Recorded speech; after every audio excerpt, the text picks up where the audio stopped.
Even in modern machinery, the Nürburgring is seen as a dangerous test of bravery and skill. Toss it back half a century in safety standards, and you start to understand why it's been dubbed the Green Hell. Strap in for the ultimate racetrack as we get ready for round 6 of the HRSC Open Wheel Racing Series. You'll see it all live here on Genesis Extreme. I'm Joe Peak, and with me in the booth is Alex Goldschmidt. And of course, behind the scenes is our director, Daniel Costello. Alex, this behemoth cannot be overstated. In no way, shape, or form, Joe. It has been a test of days of yore and also modern day. And to be honest with you, it would be amiss if the OWRS did not go to this particular part of Germany. I mean, when you think about it, over 170 corners, you've got, we go back in time, folks. So expect no steel barriers, expect no full course yellows. There you see it. It's going to be an absolute blast, and I'm really looking forward to what our Formula A and Formula B drivers are going to put on display today, because we've got quite a lot of them. Indeed, and this is going to be a unique one, as we will have both those Formula A and Formula B cars on the track at the same time. But then they've got more coming up after that, as of course they'll be heading to Pescara after this, and that is another very, very long track. But they will be splitting up in a couple of the rounds. Of course, round 9 sees Formula A at Canada, with the Italian run there of Napoli for the Formula B. And then, of course, we head off to the USA for the final round, and then the Hockenheimring over for Formula B cars on that same weekend. But otherwise, we're going to be sharing the track with that Formula B group here for a couple more races. There we go. There is the track map. Officially 160 corners for today, but that is up for debate. Yes, completely agree. Just shy of 23 kilometers. Of course, the iconic corners such as Flugplatz Schwenkreuz, the Adenauer Force, and of course the long back straightaway heading into Tiergarten, the Döttinger Höhe, where speeds are going to be quite excessive, especially in the Formula A category.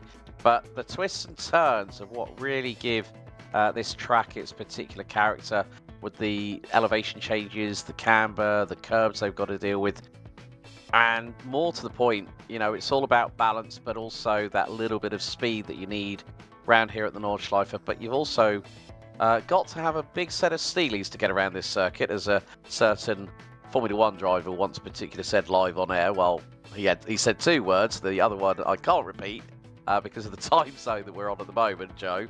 But it is going to be one that I'm really looking forward to.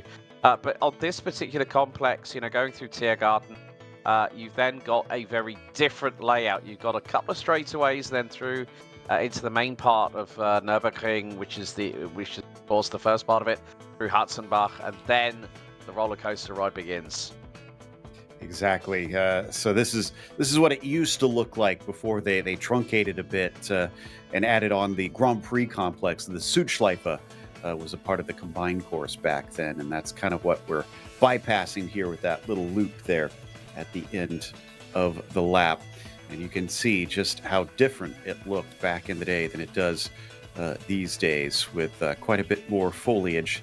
As we take a look at the standings as well, like we saw, we're halfway through the season for the Formula A drivers. Right now, it is a mere 4 points between Kirsten and Knops, and then another 4 points down to Devin Brown. Jirne Simoncic only 2 points behind him. So top 4 separated by 10 points. This is still very, very close this deep into the season. Farther back, it gets hard to get those points, so you see a 3-way tie for Hillebrand, Bayer, and Wright, with only a single point separating Casper Stoltz in 9th place. So look at that, 6th to 10th then, only 3 points between those cars. Every point will matter.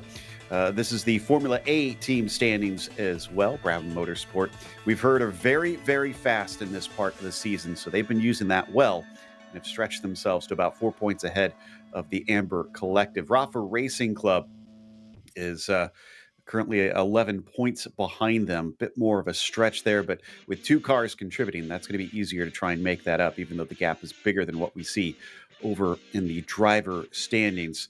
The Ecurie Australis team have seen some bad luck, even though they've had speed this season, so expect them to maybe jump up in the order as the season goes on. But those are the 2 Formula A. We've also got a Formula B championship here. Alex?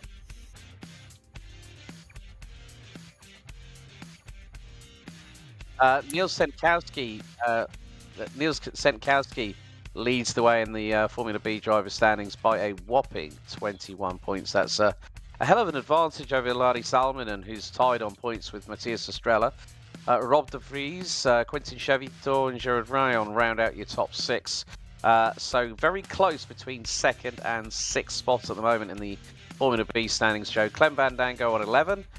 Filippo Marazzi, Timo Weber, and Ricardo Mendes round out the top 10 on the standings. So battle for 7th looking really, really close at this stage. And with the Formula B team standings, it's Volkswagen leading on 41 points, 20 ahead of Battlefield Engineering with Kalia Kurun, Artur Hayat, RY rounding out the top 3, tied with Terramar on 20 points. That's 3rd and 4th. Ecurie Herdersveld, Syndicate Gentlemen, Ecurie Francorchamps, Scuderia Pre-Alpina, Magno Autosport, and Karhu Beer Racing round out the top 10 in the Formula B standings. So again, 2 championships within 2 respective classes here, Joe, that are coming to that fulcrum point. And the Nordschleife, as we see, it's more hedges than fencing. A few wooden pillars from post to post, so to speak. And of course, it's going to be a real true test. One wrong move here at the Nürburgring, at the Green Hell, it is going to be a true test over the next combined efforts of Formula A and Formula B over the next 15 laps. Attrition has been discussed a lot leading up to this. We're expecting it to be pretty bad, even though you see 15 laps, you think, oh, well, attrition can't be that bad. But, I mean, you take into account the length of the lap. We're looking at the Formula A drivers just under 8 minutes to get around here. So, yeah, those 15 laps will take us to about 2 hours. And like we said, both cars will be running at the same time. Note for the Formula B, those are all the same cars that they are in the eve. Meanwhile, let's go through our grid for today, starting with the Formula A grid. And of course, we've got Matt Wright starting on the pole with Bert Knopson second, Nicholas Kirsten third, there followed by Hillebrand in fourth, then Cito Vire in fifth, Siemenchich sixth, Canton in seventh, and Godrecki rounding out your top 8. Then we head on back to the next row with Birchfield in 9th, Martin Beyer 10th, and Andrews in 11th. Matty Shepard will make up the first dozen there on the grid. And then from there, Jerry Ferry will be in 13th, Celadon 14th, DeVos 15th, and Petrovsky, I don't think we've seen him a lot here this season, will start from 16th in the AMEC Autosport. Reese Gardner rounding out the field. A bit surprising to see the Australian driver that far back. We'll see if he can make up for it. Of course, we've got the Formula Bs as well here. Alex?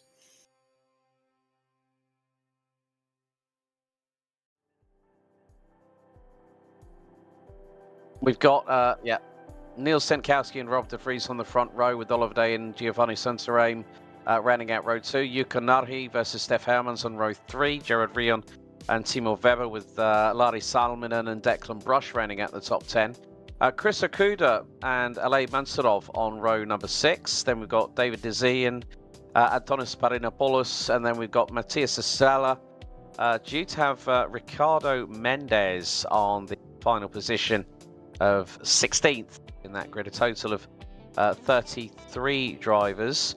So it's going to be a tall order here, Joe, and great to see the old signage saying nothing goes better with Coca-Cola on that signpost over there. But it is going to be a case that you said 8 minutes for the Formula A cars. We are going to see that there's going to be a big rate of closing speed. You look at the eves, they're probably going to be pushing about 245 to 250 kilometers an hour. expect 280 at points for the Formula A. So the big rate of closing speed will be down the infamous Stuttinger-Hoa, which then leads into Tiergarten and then onto the start-finish straight. So drivers have got to bring their A game. Of course, we've seen Nicholas Hilbrand, who starts people. I mean, when we did the race back at Zandvoort all those months ago, he was doing really, really well, was battling away with the likes of Jene Simoncic, but then came a cropper in the sand dunes. But now the Eifel region, no wonder Sir Jackie Stewart called it the Green Hell. Exactly. They're getting ready to grid up here in just a moment, and then you've got to strap in and be ready. And while there will be some great closing speeds, honestly, those closing speeds going to be so important because passing anywhere but on the long straights is difficult for this series. So hopefully you have a car set up with a very high top end, because if so, you can hold on to the car ahead, make the pass on the straightaways, and sneak on through, and then maybe try to hold them off if they're quicker than you through the twisty bits as we see them now start to grid up here on that main straight. It'll be the run down to the south curve.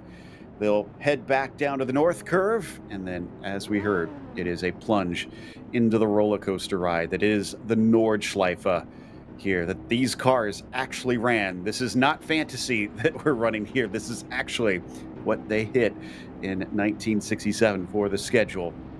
Looks like we're just about ready to go. We should start to hear the warning signal from the stand in just a moment. And then it's off to the races here in the Eifel Mountains. You can see the last of them starting to pop up on the grid here in the Formula A cars. Ooh, somebody moving a little bit there early. Wonder if we'll get a black flag for starting before the signal. That was very, very early. Someone maybe just a little eager on the throttle. Yeah, also Reece Gardner, due to start from the back of the grid here, Joe. Didn't make it into qualifying, however. The green flag is out. Very good start from fourth place there. Almost 4 wide coming down into the first corner. What's it going to look like under braking into the Sud curve as they hit those binders down into the left-hander. Then it's going to be a long right-hand swing. If you can hold on to the outside, it becomes the inside for a long time, and it's a much shorter distance. But just survival here will be a key factor in getting to that checkered flag and getting the result. So far, so good as they head back to the north curve. Great start by Nico Hilbrand. Bert Knops in second. Nicholas Kirsten rounding out the top 3 with Sid O'Vire rounding out 4th. Austin Birchfield completing the top 5. Reece Gardner from 30th on the grid now runs 18th. Didn't make it into time qualifying. However, he has bolted like a rocket ship up the field. Neil Senkowski continues to lead the way in the Formula B category, but behind is a little bit of contact. I think that was Giovanni Santanan versus Rob de Vries. They managed to get away with that one at the moment. So they still hold on to second and third. They've got Reece Gardner in the Acuri Astralis. He's already up 15 places from his starting position on the back of the field. So he's only got 3 cars. He's got de Vries, Centuraim and Senkowski in front. There's drama for Chris Okuda in the number 34 Mitsubishi Motorsports car. So he's brought out a brief yellow. And I did say, Joe, you know, we've got green hedges as far as the eye can see, and not much. Well, you've got runoff area, but that runoff area, as you're going to see, they're flying through to Flugplatz for the first time before going into Cottenborn, Schwedenkreuz and Arenberg, before we get really into the twisty stuff at Adenauer course onwards, as Frank Kadrecki right on the tail of Martin Bayer and the Scuderia Ferrero, the teammate of one Nicholas Hilbrand, who is leading Bert Knops by about 0.3 of a second. But look, a big pile-up, multiple cars involved, several, well, that's Rion, that's got one mounting on the top of him, Alain Mansurov, one of the drivers involved that had 3 wheels on the wagon, Robin DeVos out, David Bakker-Celadon out. Oh, we haven't even hit lap 1 at the end of it, and there's already 3 casualties. I am not too surprised, if I'm honest. It is always so dangerous on this first lap with cars close together. I was kind of thinking the one driver that we saw have a spin might have been a good thing for him to just kind of get out of some of this chaos make up the time a little bit later. Even if you're only 15 seconds back, having some clear air here makes such a huge difference. This is into Adenauer Forst, and then of course they head back downhill once again as the drivers have hit those twisty bits that you mentioned. Bert Knops currently running in second, trying to chase down Hillebrand, looking around the outside, but nothing doing at this stage. This is, I believe, coming down towards Brideside here pretty soon, where they have a couple bridges that they have to go over. We've got a replay. I'm going to guess this is coming up to Flugplatz. Yeah, so Alain Mansonoff, okay, upwards, gets full air, and it's one of the cars in front that goes into the barriers. And, well, Mansonoff gets caught up, and, well, Pinball Wizardry definitely assured there at Flugplatz. At least 5 cars I spotted. Larry Salmonen, Steph Hermans are also DNF. So already we are down to 28 out of the 33 starters, Joe. 5 cars taken out in that multi-car incident coming out of Flugplatz and heading into Kottenmod and Schwedenkreuz. Yeah, back in this era, it wasn't just rally racing that saw cars get 4 wheels in the air, and you had to be brave in this track just to try and get a good lap time in, because there's a lot to be made up if you're willing to leave the ground a little bit. Cito Weyer, though, sitting in 4th spot behind Kirsten. This is up through Kesselchen now. Huge climb in elevation. You're heading towards one of the highest parts of the track at this point. There's another spot where the cars get extremely light. And now the Moot Curve literally translates to Bravery Corner. Yes, indeed. And then it's into Klostertal, and then we head into the... We've got a yellow out in sector 2. We're heading towards the infamous carousel very shortly.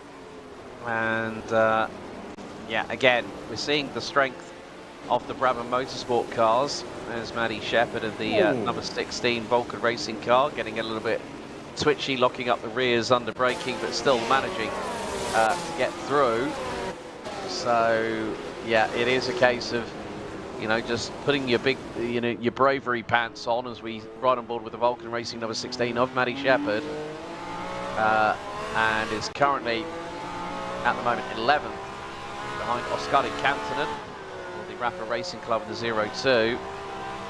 And looking at the top 14, make that the top 15, including the Formula B class leader and the number 55 Wilk Sport entry of Niels Sitkowski. 18.2 seconds covering the top 15, 9 seconds covering the top 11. So you can see that it is about just getting into a rhythm here.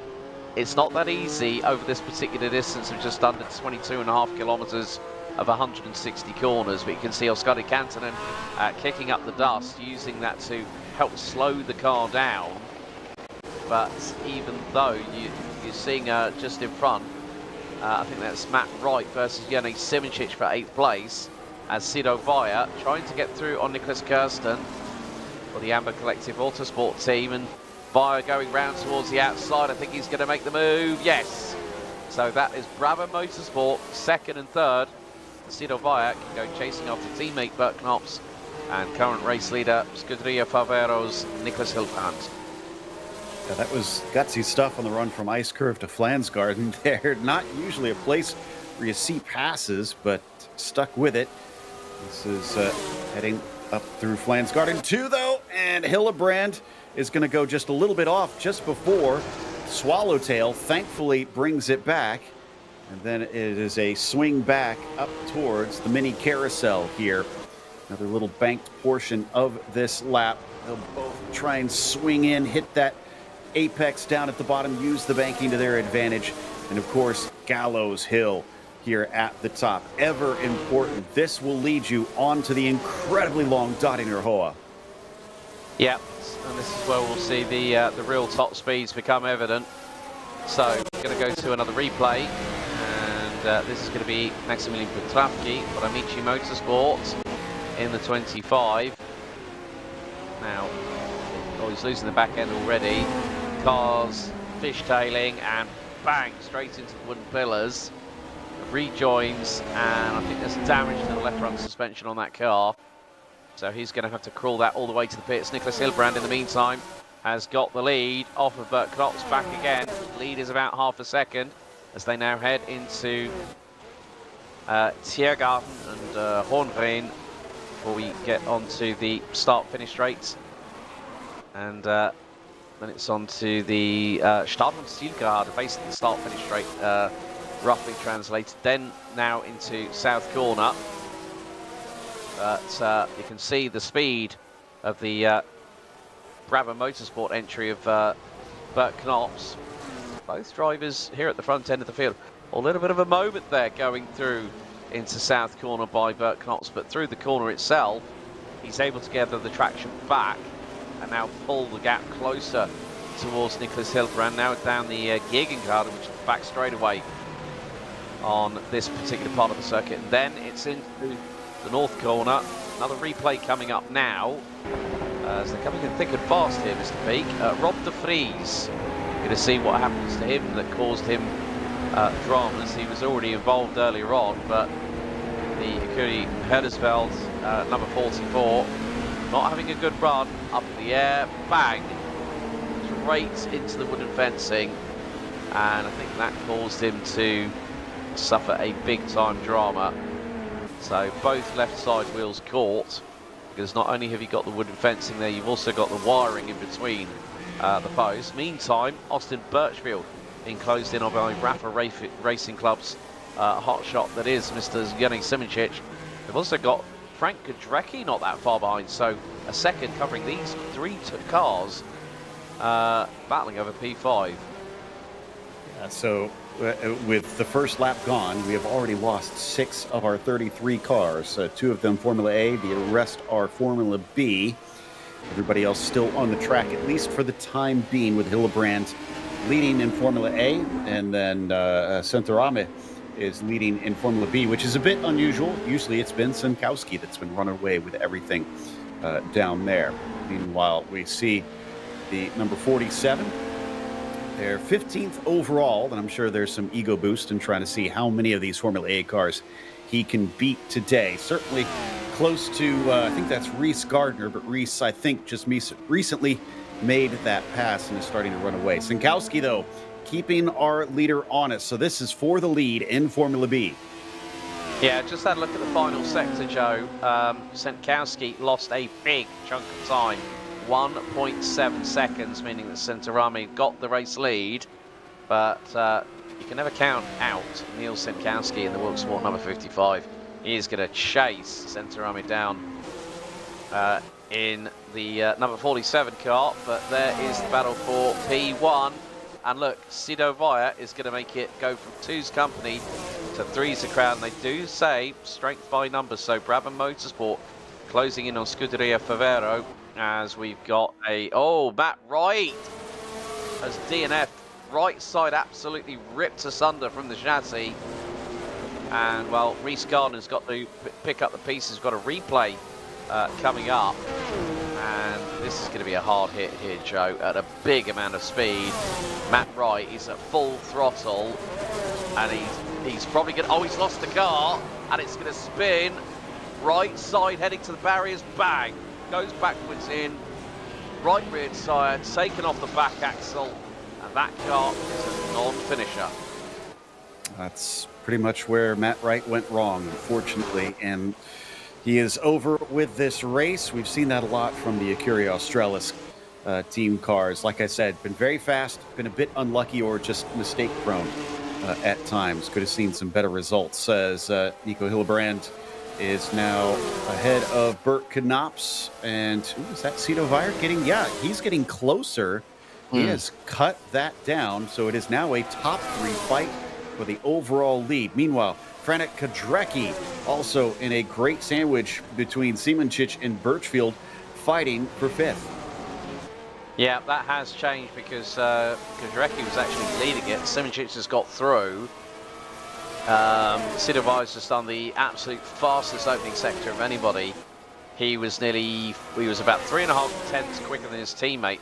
He took nearly a whopping 7/10 out of Hilbrand over the opening lap of this race as we're full throttle here on lap 2. So you can just see how quick these. I'll just see the maximum kilometers an hour recorded by Nico Hilbrand, 299 kilometers an hour, which works out to 186 miles per hour. Nicholas Kirsten has gone one better, and then Jure Simicic, 304 kilometers an hour top speed recorded. That is nearly 190 miles an hour in these Formula A scoreboards. And there was a perfect illustration from onboard Knops here, showing you just how tough it is to try and go by as our leader spins. Hillebrand is around, and he's lost a lead again in this series. Now, miraculously, he has not hit anything. He's found a gap to get it turned around. Thankfully, those behind see him trying to return to the racetrack. Nico's still in this race. Can he catch up? The racing gods have smiled upon him today. Brown clean up on aisle 3 for Mr. Hillebrand there, I'm afraid. It was just so, you're flirting with these grassy verges as opposed to curbing here in the 1960s at this particular point of the circuit. And one wrong trip on the grass, one wrong move, the wrong way, and he can definitely go. He can definitely make sure that he can move back up the order, because it's now down to P6. As look at the launch into the air that Austin Birchfield got in the number 17. Not surprised that we're seeing some dramatic moments at this track. Birchfield currently running in 7th. That is Nico Hillebrand, the recovering driver in front of him that we see trying to make up for lost time. This is down into Flansgarden, and it is back up the hill here to Sprunghugo.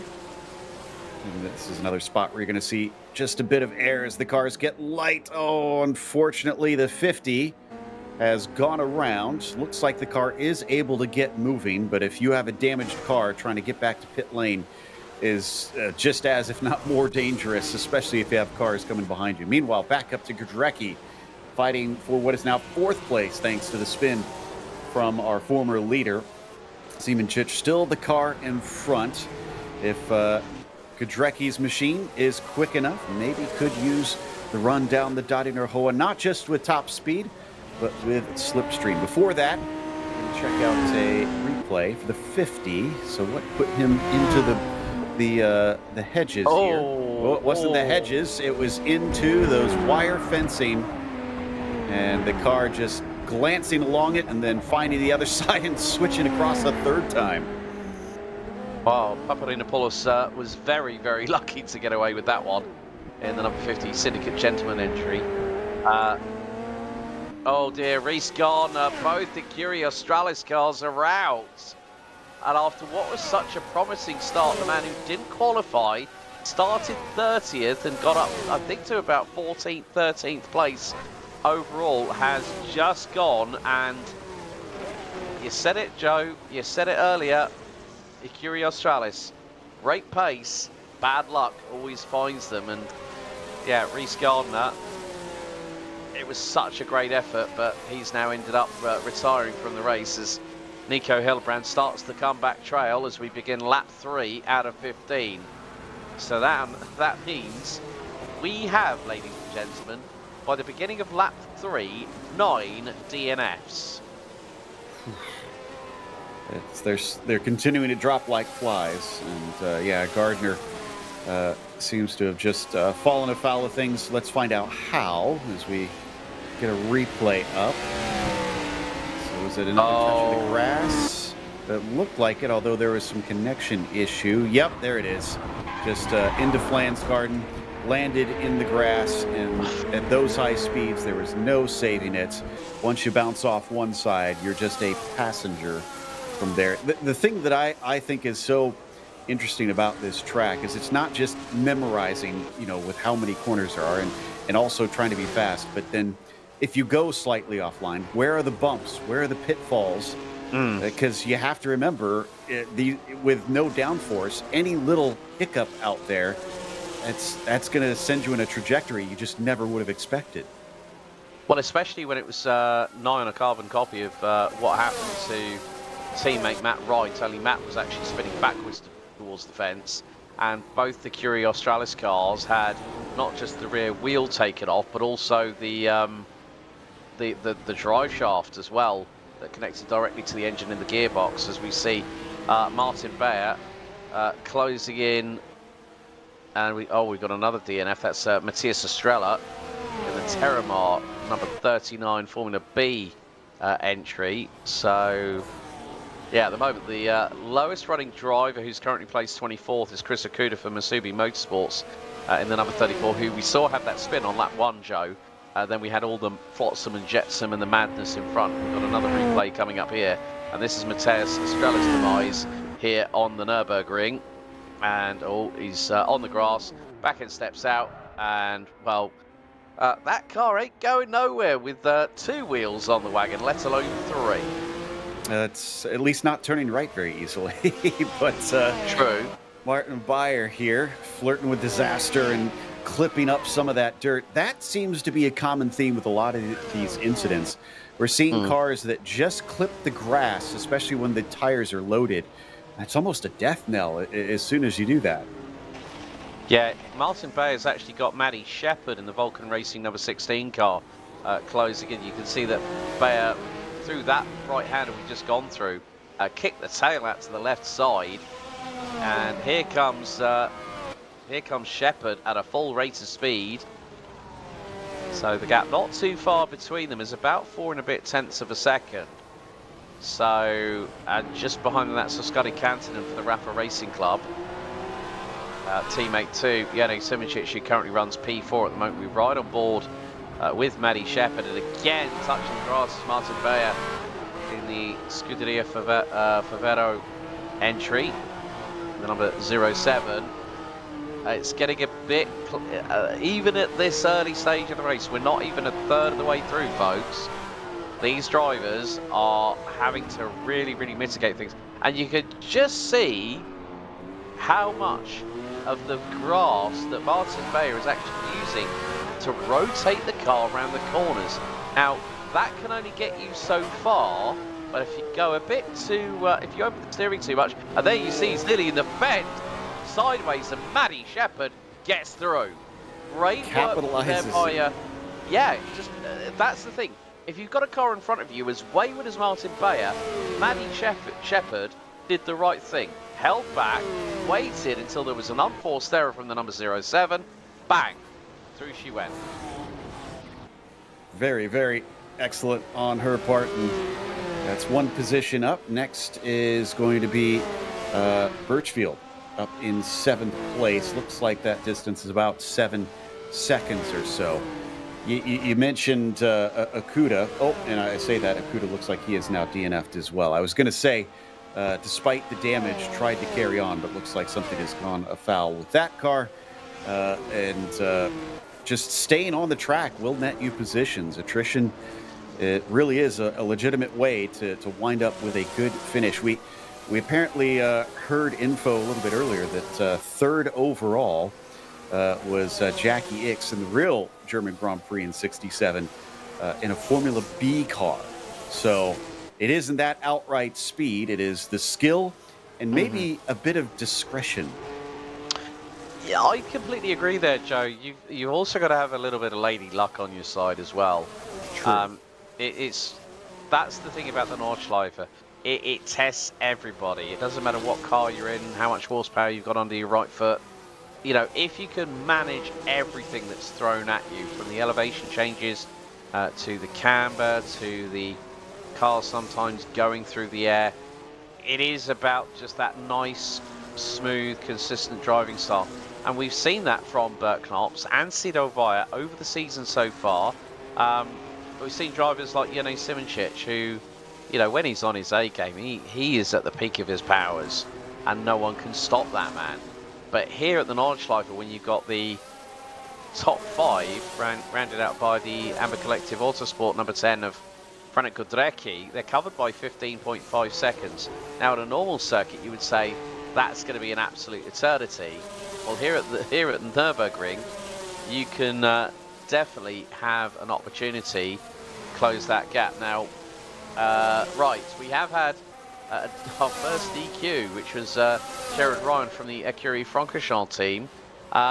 He's had a disqualification for trying to repair a missing tyres. Actually, is against HRSC OWRS racing rules. You cannot replace or repair a missing tyre.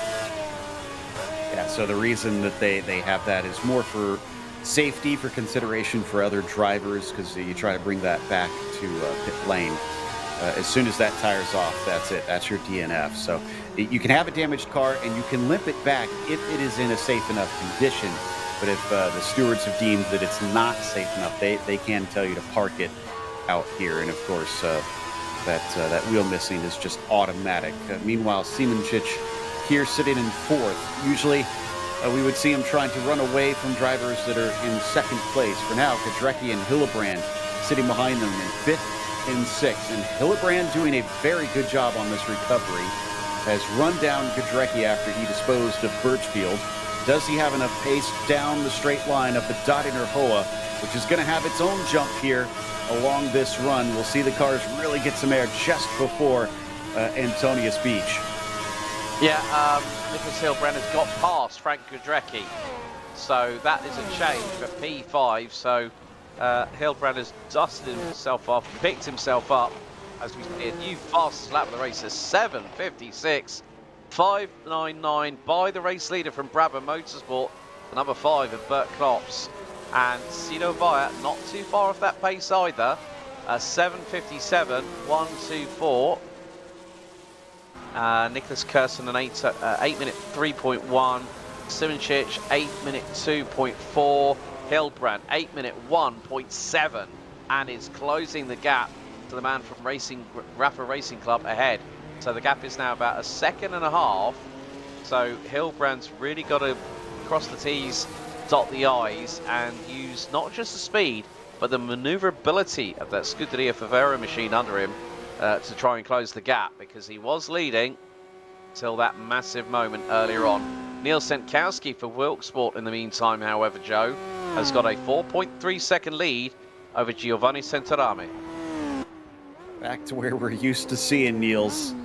And like you said, almost 5 second lead around here is not a lot. Drivers can be quick during entire sections, but slow during others. He's got to keep up the pace, or else that red and white machine will start to run him down. I don't know if we've seen the full pace of Nico Hillebrand as well, because remember, he's been stuck behind cars at times. So while he does not have the fastest lap, he is apparently quicker than the others around him. As Matty Shepard looks like has been overtaken by Kantonen. Kantonen moving up to 8th just recently, and that number 2. But yeah, only 2 cars have managed to duck underneath the 8-minute mark. You mentioned Knops with the fastest lap at 7:56, and Vire managed a 7:57. The next nearest is Hillebrand at an 8:01. If he gets the first sector together, I mean, he had a bit of a duff first sector on the previous lap, Joe, a 2-minute 10.1. And now we're seeing Knops has just put in a personal best of a 2-minute 8.0. Via 2-minute 7.8. So is the fastest car through the opening sector out of 3. Kirsten and Simoncic running within 6 and a bit tenths of a second of each other. Simoncic 6 tenths quicker through that opening sector. Hillebrand's just done a 2-minute 8.9, which was about a couple of seconds quicker than his opening sector on lap 3. But yeah, we're now down, folks, to 21 out of 33 cars, and we are edging ever closer, Joe, towards a third distance here at the Nürburgring. And it is just about split evenly between the DNF'd cars. Oh, well, now this will edge it more towards more Formula B cars. It looks like Yuka Nari is now out of this race. He was already a little bit farther back, around 18th or 19th, and he'll continue to drop down. Dezen and Paparanopoulos are going to inherit spots. Oof, that was a big wiggle there that we saw from Shepard before we came to this replay. Yuka actually very close to the pit entry. So this looks like something had gone awry earlier because the car was already wiggling. And Yuka's brought it down into the pits, maybe decided the repairs were not going to make it good enough to get back out there, and said to the team, let's bring it home. Yeah, sometimes safety is the biggest priority, and Yuka Narhi was at that point running. Oh, Maddie Shepard nearly got it all crossed up there in the number 16 whilst chasing down Oskari Kantonen. Kantonen's even sideways powering out of the corners. Now, this is back in the day, folks, where, you know, there was none of this modern day trickery pokery with power steering, ABS, traction control. So Kantonen is trying to really wring the neck of the 02 Rafa Racing Club entry, and he's pulling away a little bit now from Maddie Shepard in the meantime. So yeah, Yuka Narhi is going to drop down the order, and that is going to put us to 20 drivers out of 33 still running. But Bert Knops in the meantime is 2.3 seconds ahead of Brabham Motorsport teammate Sido Vaya. Nicholas Hilbrand starting to close that gap. He was over a tenth and a half quicker than Jane Simoncic in sector number 1, but he's got an 18.8 second deficit to close from the race lead. Now, if he can keep that pace up that he's doing at the moment, if he can be a few tenths quicker than some of those in front, I mean, he did a number on Kirsten, who was over 7.5 tenths of a second slower in the opening sector. So if Hilbrand can just keep a calm head on cool shoulders, that could be his meal ticket. But it's also about keeping Franek Kudrecki at bay, who's still 6.5 tenths behind him in 6th position. Yeah, this is going to be a serious test for Nico and his patience, without a doubt, because, like we said, clearly quicker than a lot of the cars around him, but can't make any ill-fated moves, can't get too close to that car ahead. Should they have an accident that would, you know, kind of innocently wrap up that number 6 car. So he has to pick his moments well, and so far has been doing good on that, bringing Kudrecki off with him, like we said, just offering a little bit of that slipstream as he starts to get closer to Simoncic. Still a ways off to getting back to the podium, though. In fact, Hillebrand about 22 to 23 seconds from Bert Knops up at the lead. That's going to be a pretty big gap to try and run him down, but not impossible. And again, we don't know if that Scuderia Favero has the ability to try and catch up to the 05 up at the front of the field. Well, Bert Knops is absolutely flying at the moment. Just done a 2:57 in the mid-sector. Vaya's gone quicker than that with a 2:56.9 in sector 2. Nicholas Kirsten is responding as well. A 2:59.5 in sector 2. I think with Hillebrand, he's playing the, you know, after that earlier spin, he's probably going to be more inclined to take a little bit of a safer aspect towards this race now, which means don't over push the car, because, you know, those tyres will definitely be vibrating a little bit after that 360 spin he had earlier on, Joe, and that is not going to help the handling of that Scuderia Favero at all over the next few laps. But it is just about how they navigate this circuit.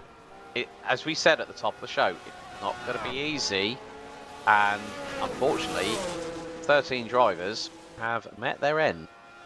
Not even 5 laps through out of 15. That just goes to show how drivers can push. I mean, perfect example, Reece Gardner made up 17 places, 1 wrong move, bang, he was in the barriers, that was it, job done. New fastest lap, 7:56.262 by Sido Vaya. So he's just gone 32 thousandths quicker than his teammate from Brabham Motorsport. So, you said about the Brabham showing their speed, They're definitely doing so here. But highest recorded speeds at the moment, Oskari Kansanen now has the highest recorded max speed, 191 miles an hour in the second of the Rafa Racing Club entrance. Remember, this is before they started implementing even safety harnesses inside these cars. You did not have a seatbelt in there. So imagine doing 191 miles an hour without wings on the cars, without Armco barrier around you, just fencing, hedges, or trees off to the side, and hoping and trusting in your ability to keep that car from flying off into eternity. So Bert Knops right now might not have the fastest high speed, but is... Go ahead. Just going to say, Maddie Shepherd's just come into pit lane, I believe, so could be the first of pit stops that we're going to see in this race. So Maddie Shepherd had gotten as high as 8th before being passed by Oskari Kansanen. So I'll be interested to see when the other drivers decide to pit, probably after the end of this lap. So you can't get to the end of a 15-lap race around the Nürburgring unless there's been a drama that Maddie has suffered with, whether she's run a little bit tight on fuel. That's probably the only thing that I can think of, but who knows on that front, Joe? Yeah, we'll try and dig up some information. We don't expect pit stops, but there could be reason, like you said, to come in. There could have maybe just a tiny bit of damage that she felt she'd feel better if the car was repaired.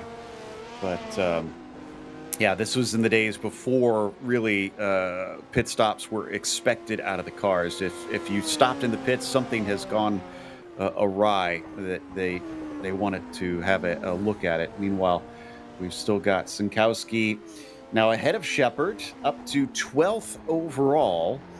Remember, that's out of 33 cars total, and this is our Formula B car. So how high can Niels Sinkowski take this car? That is that is Sintarame actually still behind, so not showing ahead of Shepherd right now on the timing and scoring, but is past and actually is very, very close to Sinkowski, putting a bit of pressure on at this stage. Yeah, it is going to be interesting. I've got a feeling it's going to be at least the bottom half of the top 10 for Niels Sinkowski, the way things are going, to be honest with you. So yeah, it's we'll just see how it all pans out, as there's still plenty of this race to go. We're nearly a third of the way through the race, but the drivers have already made their way through sector number 1. So again, you can just see Hilbrand again just being very, very cautious. Don't blame him. We were talking with him a little bit before we came to air, and I think he's irritated that he has wrecked out of some very good positions so far this season. Probably would be a lot higher up in the points. Just trying to take the opportunity that's been offered here since he managed to survive it. So we got another yellow flag here in the first sector. Now, there are only 3 sectors that are in the sim. So, unfortunately, that could be any of 50 corners or so. And it is Timo Weber, in the meantime, who has been our latest DNF for Bowfield Engineering. Another one of the Formula B cars bites the dust, pardon the pun. But, yeah, again, we just, this is a long lap to go around. And, as I said, got to be just on your P's, cross the T's, dot the I's. Here's an HRSC replay. This is Maddie Shepherd. But front axle getting a lot of air, and then Interesting. Okay. That was a very, very close call for Maddie Shepherd. She currently now runs P11, and Jerry Ferry in the number 11 Amber Collective car has just been passed by Oliver Day. So what we do have is that top three Formula B cars, Joe, are running 12th, 13th and 14th respectively. Yeah, Jerry Ferry, the only one that has been overtaken by them at this stage. We got another replay with Timo Weber, who is coming down into the first corner. Let's see what happens here. Just maybe a little bit too deep. Yes, indeed. That is a pretty long straight there, coming down the start-finish straight, and we just got overambitious on the binders. Yeah. He didn't really actually, and we've had, Jerry Ferry has just become the latest Formula A casualty in 16th. So that is now going to put us at 18 runners and riders. Timo Weber out, Jerry Ferry now out. Just been informed that he's going to be coming back. He's had some game issues at the moment. So Jerry Ferry is a partial DNF, let's say. Going through the twisty stuff here. He's going to put the power down and small little does a bit of there. So that looks like connection issues. Yeah, because the car just kind of veered off suddenly. So they do allow drivers to reconnect if they are just simply disconnected due to the internet. So glad to see we'll be able to see Jerry get back onto the circuit. And that's what, for those that aren't familiar, that's what we're seeing when the cars maybe jump around a little bit, kind of look erratic. That is just internet connection. And that's kind of what I wonder about Maddie Shepherd, because we saw a little bit of that in her replay, even though it didn't look like she touched the wall. I wonder if on her side she did brush it and we just couldn't see it on our side. And maybe that's why she came into pit lane. But just speculating here, we'll have to try and ask her if we get a chance, maybe post-race. Nicholas Kirsten, in the meantime, is running in third, but it is a full about 20 seconds off of Cito Vire. Siemenchich is very much more the concern to try and hold on to this podium position, as Yerne is still in the mirrors of that number 9. Yeah, he's about 1.6 seconds off. So Siemenchich for the Rafa Racing Club is closing on in. They're hitting high speed now down the infamous Stottinger Höhe and on the run to Antonius Bucher and then Tiergarten. And you can see that, look at the air that they both get at over 180 miles an hour, flying through the air with the greatest of ease, as Bert Knops now brings us on to 10 laps remaining. We start our second third of this 15-lap race, and it has been rather interesting thus far, Joe. I mean, you know, you look at it from this perspective, we've got 19 out of the 33 runners. We will have Jerry Ferry in the number 11 Amber Collective Autosport car rejoining after suffering connection issues. But that is going to tumble him down behind Antonis Papadinopoulos for Buckeye Racing Dynamics in the number 50 Formula B car. So far, we've had the following retirements: Timo Weber, Jukka Narhi, Matej Sesela, Chris Okuda, Larry Salminen, Rob de Vries, Steph Hermans, Alain Mansurov and Gerard Rion being the only disqualified driver in Formula B. In Formula A, we've lost both the Ecurie Astralis cars of Rhys Gardner and Matt Wright. Amici Motorsports, Maximilian Butravki. We've lost Robin DeVos for the other of the Amici Motorsport cars, and Automex's David Bacaceladon. So a lot of attrition at the moment. So Formula A outranks Formula B at the moment as things stand, Joe Peak. And more to the point, Antonis Papadinopoulos is about half a lap behind our race leader, Bert Knops. So I would imagine that maybe we might see a little bit of Formula B traffic being lapped towards the end of the race, but not much. I was kind of wondering about that earlier. How much will that play a part in it? And again, it is so difficult because it's extremely narrow around here to try and pass by other cars. Even when they're lap traffic, you need a little bit of cooperation between them. So you're probably going to have to leave some room. And considering we only have 3 seconds for the lead right now, as Hillebrand takes quite a bit of the grass on the inside of Flugplatz, gets away with it though. But considering it's only 3 seconds for the lead, that lap traffic could play a part in things. By the way, about since we're on the topic of Nico here, He has now become the third driver to get underneath 8 minutes for the lap. Shepard in a second time. This to me says it is, in fact, not something to do with the wrong amount of fuel or anything of that nature, and has to be something with some sort of damage or ill handling on the car. Yeah, there could also be possible technical difficulties behind the scenes that we're That's not true. aware about.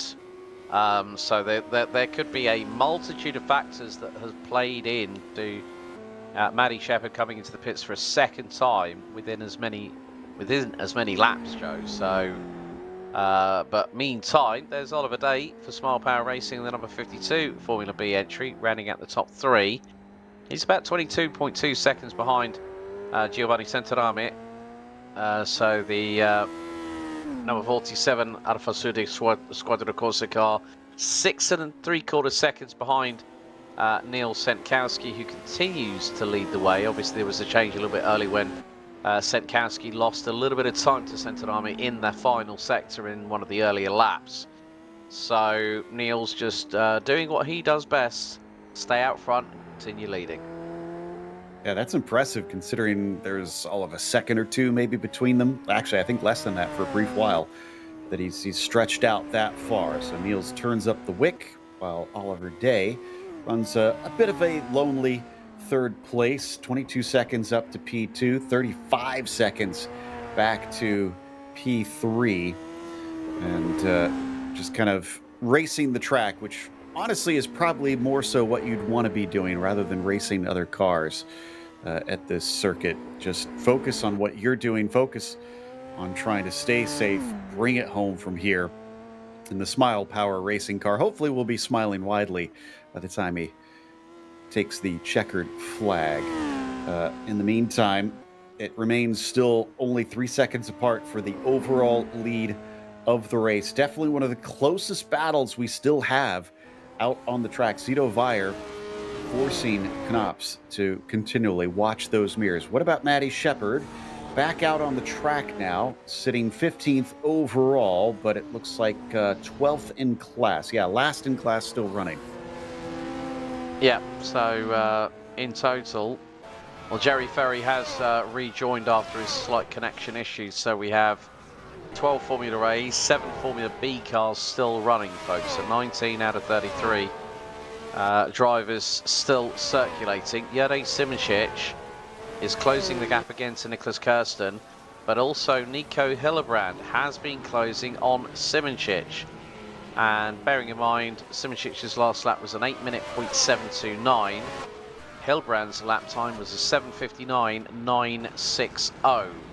So close to 7/10 taken out by the man in 5th position as things stand.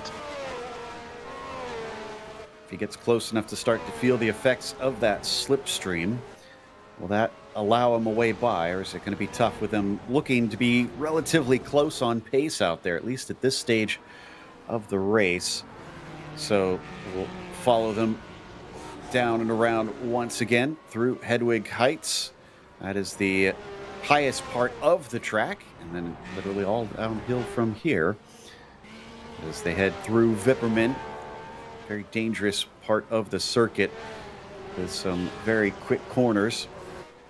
From there, it's going to switch back into Eschbach and then into what is now called YouTube Corner sometimes, but officially is Brunchen.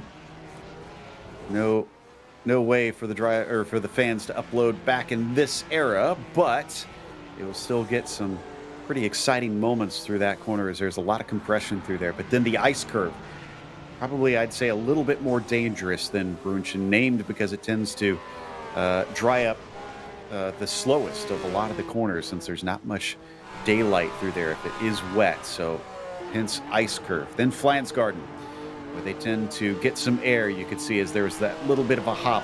It'll rise a bit here over Sprunghugel. And then they're going to have a very swift set of corners through Flansgarden 2 now. In fact, you can see there's a lot of camber back and forth for these cars until it leads up into Swallowtail. This is one of my least favorite parts. It is heavy braking through here, through that right-hander as you're trying to turn and slow down. And then it takes you into the mini carousel. Once again, we approach the end of the lap here, Alex, coming up to Gallows Hill. This is where I think Nico needs to be a little bit closer. I'm pretty sure he's too far away to really capitalize on a slipstream here down the Dottinger Hoe. He needs to get probably within about a second. Yeah, I mean, coming out of Geigenkopf, you really need to have a lick of speed and a good carry out of the corner to close on in as Hilbrand bangs through the gears. But in the meantime, the battle for third place really heating up. Look, you can see it's not a second between Kirsten and Simoncic as they go through in towards Antonius Bucher and then into Tiergarten at breakneck speed at over 180 miles an hour. The gap's probably at least halved, I would have thought, by the time they next cross the start-finish line as they go through into Hohenrhein and then into the start-finish straight. So Simoncic has just been picking up that pace corner by corner, not overdriving the car, and the gap now is 0.8 of a second. And Simoncic posts a 7:59.6. That was over half a second quicker than Nicholas Kirsten. So, battle for P3 really starting to show its hand here on the beginning of lap number 7 out of 15. Definitely has looked like Simoncic is the closer one, looking for a battle rather than Hillebrand, so kind of goes against what we thought. In fact, Simoncic about a 10th quicker than Nico on that last lap. Martin Beyer, though, we got a nice little fight here for 9th between himself and Darren Andrews. Andrews looking a little slow, but this is where it gets sketchy as they get some air twice on this portion, leaping over the hump and down into Antonius Beach, but not able to keep with him. Maybe Martin just lifting a bit as they got those four wheels into the sky. Well, Martin's actually about 9 seconds behind Darren Andrews, so that's another car that could be one that might have had a lap or so put down on them. So, yeah, the gap between Martin Beyer and Darren Andrews is 9 seconds. Simoncic now is within striking distance of Nicholas Kirsten. And in the meantime, whilst that's happened, Nicholas Hillebrand has done a very, very good job. Martin Beyer now in pit lane as we speak. So, yeah, battle for P3 really heating up. So, yeah, that gap's more like 0.3 of a second rather than 8 at the moment. So, Martin Beyer, the teammate of Nico Hillebrand, is in the pit. So that is going to allow Jerry Ferry, I would imagine, very shortly, depending on how long Martin is in the pit lane for, to get through. Well, Jerry's actually being shown as a lap down. As do you see how sideways Nicholas Kirsten was through there? I missed it, but I don't doubt it. The thing is that the tail end of the number 09 AMA Collective Autosport car was sideways, the back end stepping out to the left-hand side, but you can just see how steely determined one Jerne Simoncic is as they go up through the course. Yeah, Simoncic is a car length and a half behind. He's going to not waste or squander this opportunity. It looks like Martin Beyer is repairing damage on the car because he's been on his marks in pit road for over a minute and a quarter so far. But here is Simoncic closing in on Kirsten. The battle for P3. Where is Simoncic going to park it? It's not going to be anywhere either up the inside or on the outside of Nicholas Kirsten, who's Was that Hillebrand behind them? That is Hillebrand. Oh, that's Hillebrand. no. Hillebrand's just had a bit of an off track. Another code brand there for Nico. It looked like he was dragging along the brush there, so I don't know if he's gotten some damage. He looks like he's feeling the car out, trying to see if he can continue on from here, but that'll be another costly mistake. He does seem to be going close to pace. Let's see what put him in that position. It was already sideways into Metzgefeld. Oh. And there was just no saving it. It had lost traction. Yeah. That was a hard hit going in towards Kallenhard, Versailles and the next Müller at that point. So Nico is very, very lucky that car did not have less than 4 wheels attached to the chassis on that Scuderia Favero. But I think it might be the case that he might have to lick his wounds a little bit here and bring the car back to pit lane. He's got a lot of the racetrack. He's got over half of it, over 50% of it to deal with. But I'll keep an eye on his top speed in comparison with those out front. Because at the moment, Kirsten's maximum speed on the circuit so far, 189 miles an hour, Simoncic 191, Hillebrandt 187, Godrecki 182, Birchfield 185, Oscar de Cantis also in the low 190s, matching his teammate Simoncic for that top honour. And some people might think, well, yeah, 190 miles an hour isn't anything. Not in these cars, they weren't. They were an absolute thrill ride, and you'd be lucky if your backside would still be holding on to the seat by the end of the race. Yeah, 190 would be just utterly terrifying for sure. Simoncic still putting the pressure on.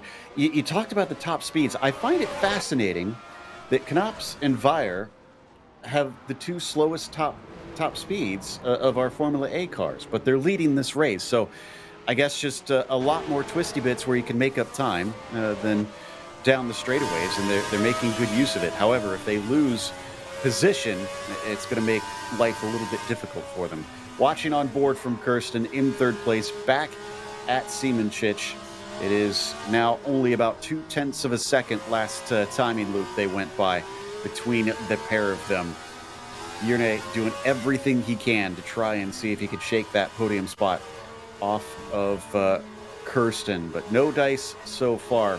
This Rafa Racing team really knows how to find talent, I must say. Got to watch them just last weekend down at Road America and Real World Racing, and they brought in former GR Cup champions on the same team in GT4 racing, and just goes to show how well they're able to snatch up future talent. And I have a feeling that Simoncic is definitely among them here on the sim side, that is proven to be quite fast and has a bright future ahead of him. I think you could also say the same about one of his teammates at Rafa Racing Club, Ian Porter, the gamer formerly known as Crimsix, who went into Porsche competition. And he's really, I mean, like, I still remember when he did his first sim racing event, and it was the Esports World Cup, or it was Rennsport at that time, and he's moved on to GT4 racing, and he's really, really acclimatized to it as well. And I think if Yerne gets given the same chance, he will definitely be one person that could really perform well at a high level. I mean, you look at the likes of Team Redline's Chris Lullum, that has moved over into GT3s with the Verstappen.com side of things, and they won the CrowdStrike 24 Hours Gold Cup this year. And Chris had been given an opportunity, courtesy of Max Verstappen, to go into real life racing. So, yeah, you put Yerne Simoncic in a car, I'm sure he can bring the best out of it, because that man has had so much success in sim racing. He's one of the veterans, and with that comes a lot of savoir-faire. Now we've got the slipstream race we wanted to see, Kirsten versus Simoncic at the Duttinger Hoa, and now it's going to be at over 180 miles an hour. It's going to be Simoncic to the outside of Kirsten, and it's going to be a run up to Tiergarten. Who's going to get there first? They both do their night run into the air at the same time, and it's Simoncic round the outside for P3. That was some real bravery from both of them. And I gotta say, credit going airborne at the same time. You could see how much room they were giving to one another just to play it safe, and then trying to go through Antonius Beach side by side and coming out the other side with both cars whole. Simoncic now onto the podium, and I agree, he is a driver that should have an opportunity to try and hop into the real car. We got Hillebrand, no shock there, coming in to take some repairs on the car. Hopefully we'll be able to get back out before running out of the top 10. Bayer and Shepard running in 11th or 10th and 11th, it looks like, currently in our Formula A car. Sinkowski actually into the overall top 10, who we see right now, again, just by staying on the track. But yeah, back in this era, it was going up from grassroots racing to prove yourself, trying to find the eye of a team owner that may have been watching some of the smaller series, touring cars and whatnot to bring you up to these Formula racers. Now it is the sim to reality path that we often talk about, that drivers will try and work their way up if they don't necessarily have the money. Declan Brush, in the meantime, we understand has fallen on some bad times. Let's see, this is up through Ex-Mula in the number 32. The car clips the inside and just boops its nose onto the onto the brush, and actually it looks like he's able to keep going. Yeah, looked like he pretty much got away with that with just maybe some front-end damage there, Joe. Quite lucky to do so, but yeah. Neil Senkowski in the top 10, and we are on lap 8 out of 15. I think you know what we need to do. We've had someone patiently waiting to have a catch up with us, and it seems to be a regularity. Shall we bring in Curie Australis' Reece Gardner in very shortly? I think our broadcast director Daniel Costello is just having a quick chinwag with him, preparing to come on in. Yep. Reece, unfortunately, out a little bit earlier in this event. We're now past halfway into the race. Reece, commiserations that you're out of the race before we get to the checkered flag. But talk to us about that climb through the order. We were massively impressed. I know you were going by a lot of Formula B cars, but the number of passes you made on the first lap really left our jaws on the floor. Yeah, it went a little better than I expected, honestly. I didn't realize. I think the wording of the qualifying rules caught me out as well, because I could have gone out there and set a lap in qualifying, but I was under the impression that it was a split session and not a split grid. So I thought, okay, I guess I'm starting at the back. So I did that to myself, really, but you know, my car was 55 kilos lighter coming into this round, and I think I made use of that. Honestly, the straight line speed of the GBR, it's always been its biggest strength, and I'm glad I got to use it. You did. I wish we could have seen you use it all the way to the finish. I mean, what did you think was realistically possible coming from literally dead last on the field?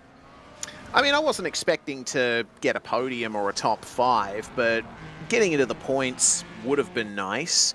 You know, I can see that Darren in the other GBR is running in 8th, and I think I'm pretty competitive with him, both driving the same car. I reckon probably around an 8th place would have been the way to go. I see that there's a lot of issues for other Formula A drivers as well, so I could have picked up a few more free positions. I mean, who knows what would have happened.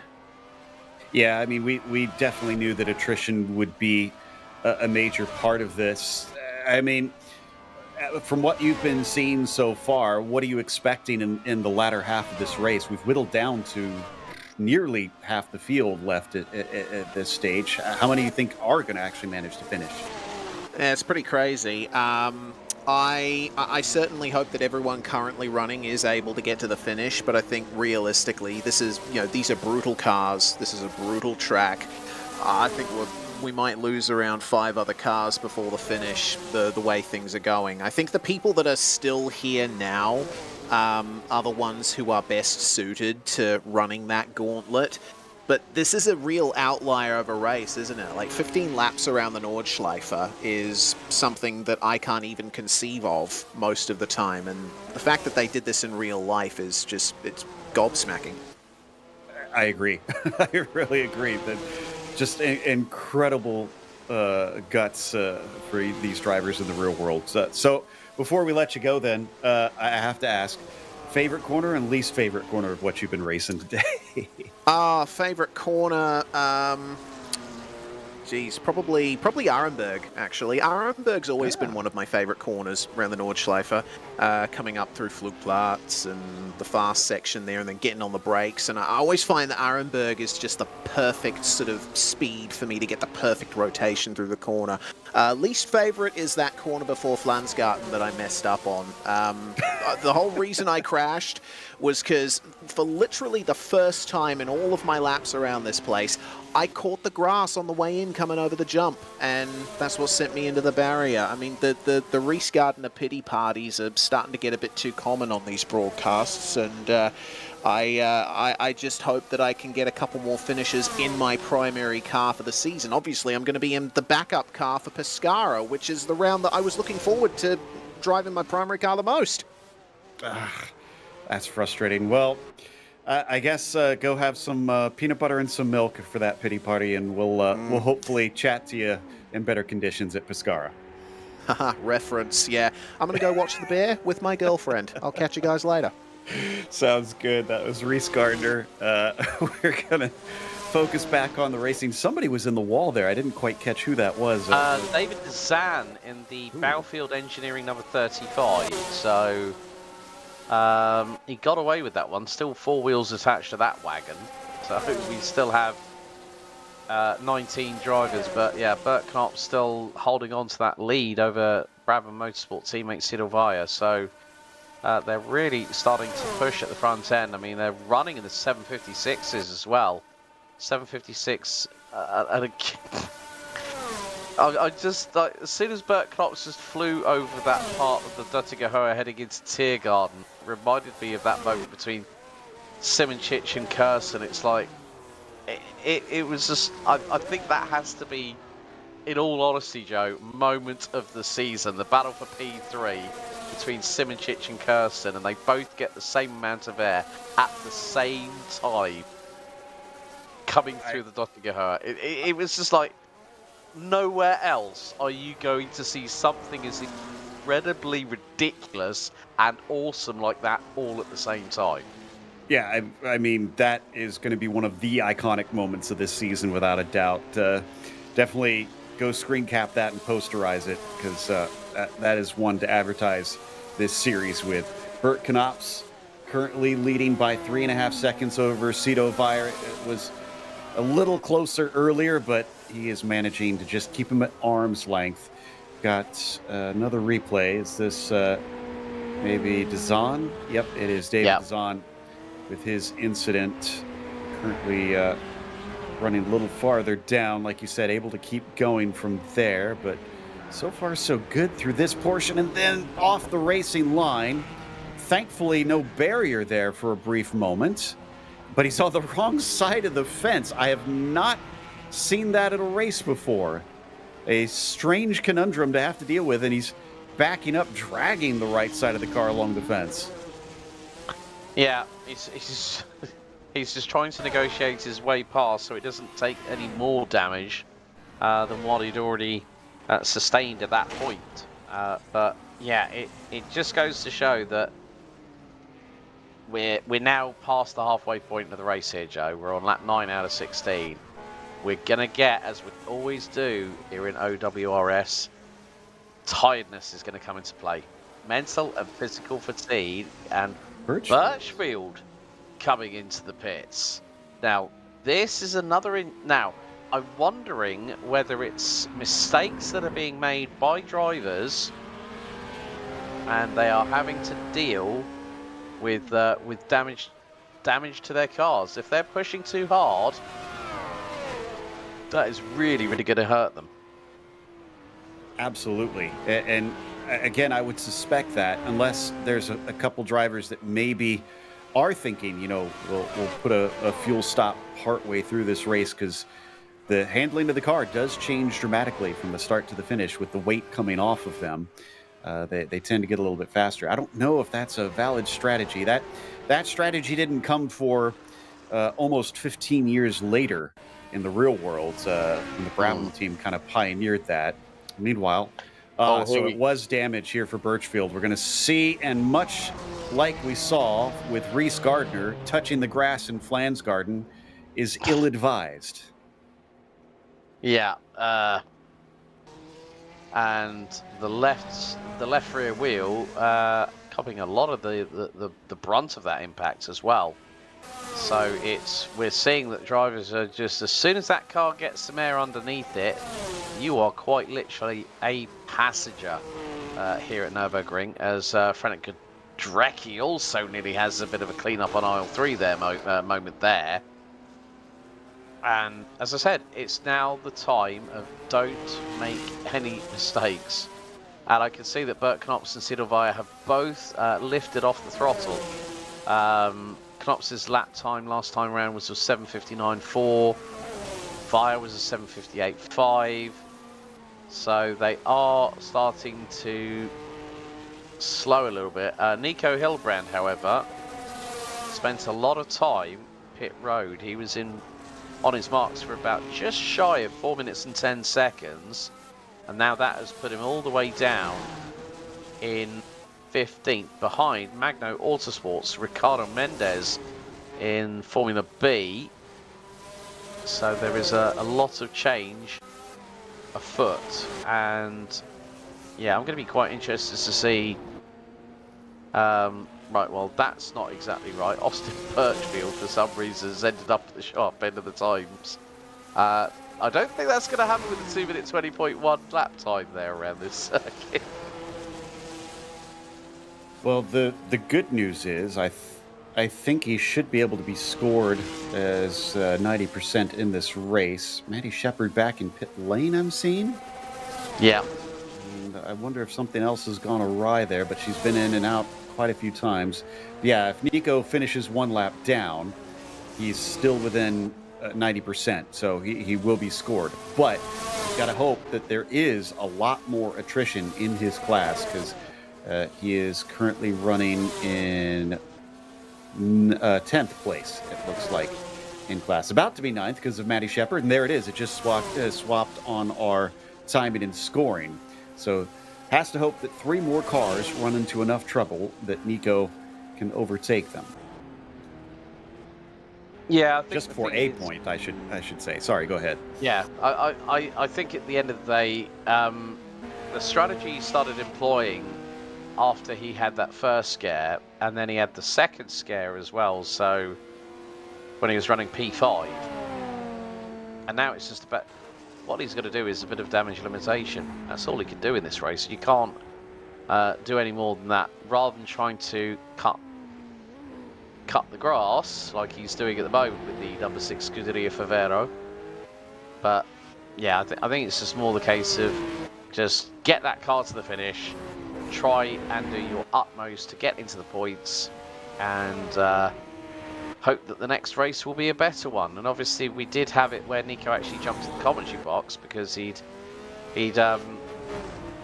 used his allocated cars, because obviously with OWRS there's a certain penalty that if you use all your Formula A cars, you end up in Formula B. And Nico said, I don't want to do Formula B, I'll stick in the commentary box for a change, you know, which does happen from time to time. But I think it's just about him just enjoy the rest of the race, enjoy the challenge of the Nürburgring, and wherever he gets to at the end of the race, getting to the end of it at this particular circuit is still a win in anyone's books, no matter where you finish. Yeah, he has to stay positive. I guess, as the kids call it these days, he's got to manifest and just hope that someone will fall out in front of him as Hillebrand breaks down into Ehrenberg. That was an interesting answer from Reese. I did not expect Ehrenberg as being labeled someone's favorite corner, but I totally get it. It's an interesting challenge. And then it's down the hill into the foxhole once again. So modern day sometimes called compression, before you come up to Audenauer Force. This is so sketchy. You could see how much of that grass he was taking once again there, Alex, on the way into Audenauer Force, trying to whoa up the car. Yeah, I think the thing is he can do all he can. He's actually just set a personal best in the opening sector, as now there's a slight glitch that we found out that with regards to Austin Birchfield, who's now timing tower has been corrected, so he's now showing 10th at the moment, ahead of Martin Bayer, and Hillebrand is about a minute behind the 07. We've got a replay coming up now. Oh, this is Oliver Day, I bet, in the Smile Power Racing. He's not going to be smiling. He's going to have a frown upside. He's not going to have a frown upside down after this. Oh, and rolling goes the 52 Smile Power Racing car on its roof. That somersaulted more times than a gymnast in the Summer Olympics. And winds up on his lid in the end. Will pop the car over, but yeah, I can't imagine it's in a good enough state to carry on. Who was on the podium for the Formula B is no longer. Oliver Day is probably going to have to call it a day, unfortunately, and is now our latest to be out. But that's Formula B. So for Nico Hillebrand, that will not help him towards the points. Birchfield out here, currently running 8th in class, but 10th overall, and dealing with Martin Beyer, breathing down his neck a little bit. Martin is for position. Oh, no, excuse me. I'm showing that the gap between them is 128 seconds, so that might not be Martin behind him. Let me double check. Oh, that is. Okay, so our timing and scoring is off here. That is, in fact, a battle between them for position. That'll be for 8th in the Formula A's.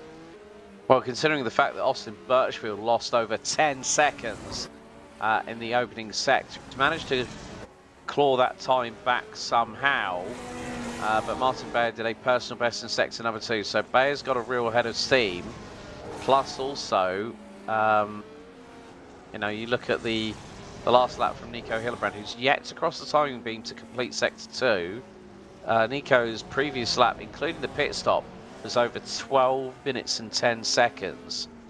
So, yeah, so with regards to Austin, you know, the gap between Austin and Martin, it is about a second and a bit at the moment. So that would explain why we were thinking, was it a battle for position? I thought whether Martin Beyer had been passed by teammate Nicholas Hillebrand.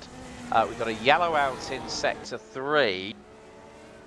So briefly being retracted as we see Austin Birchfield get, and Jerry Ferry has finally DNF'd.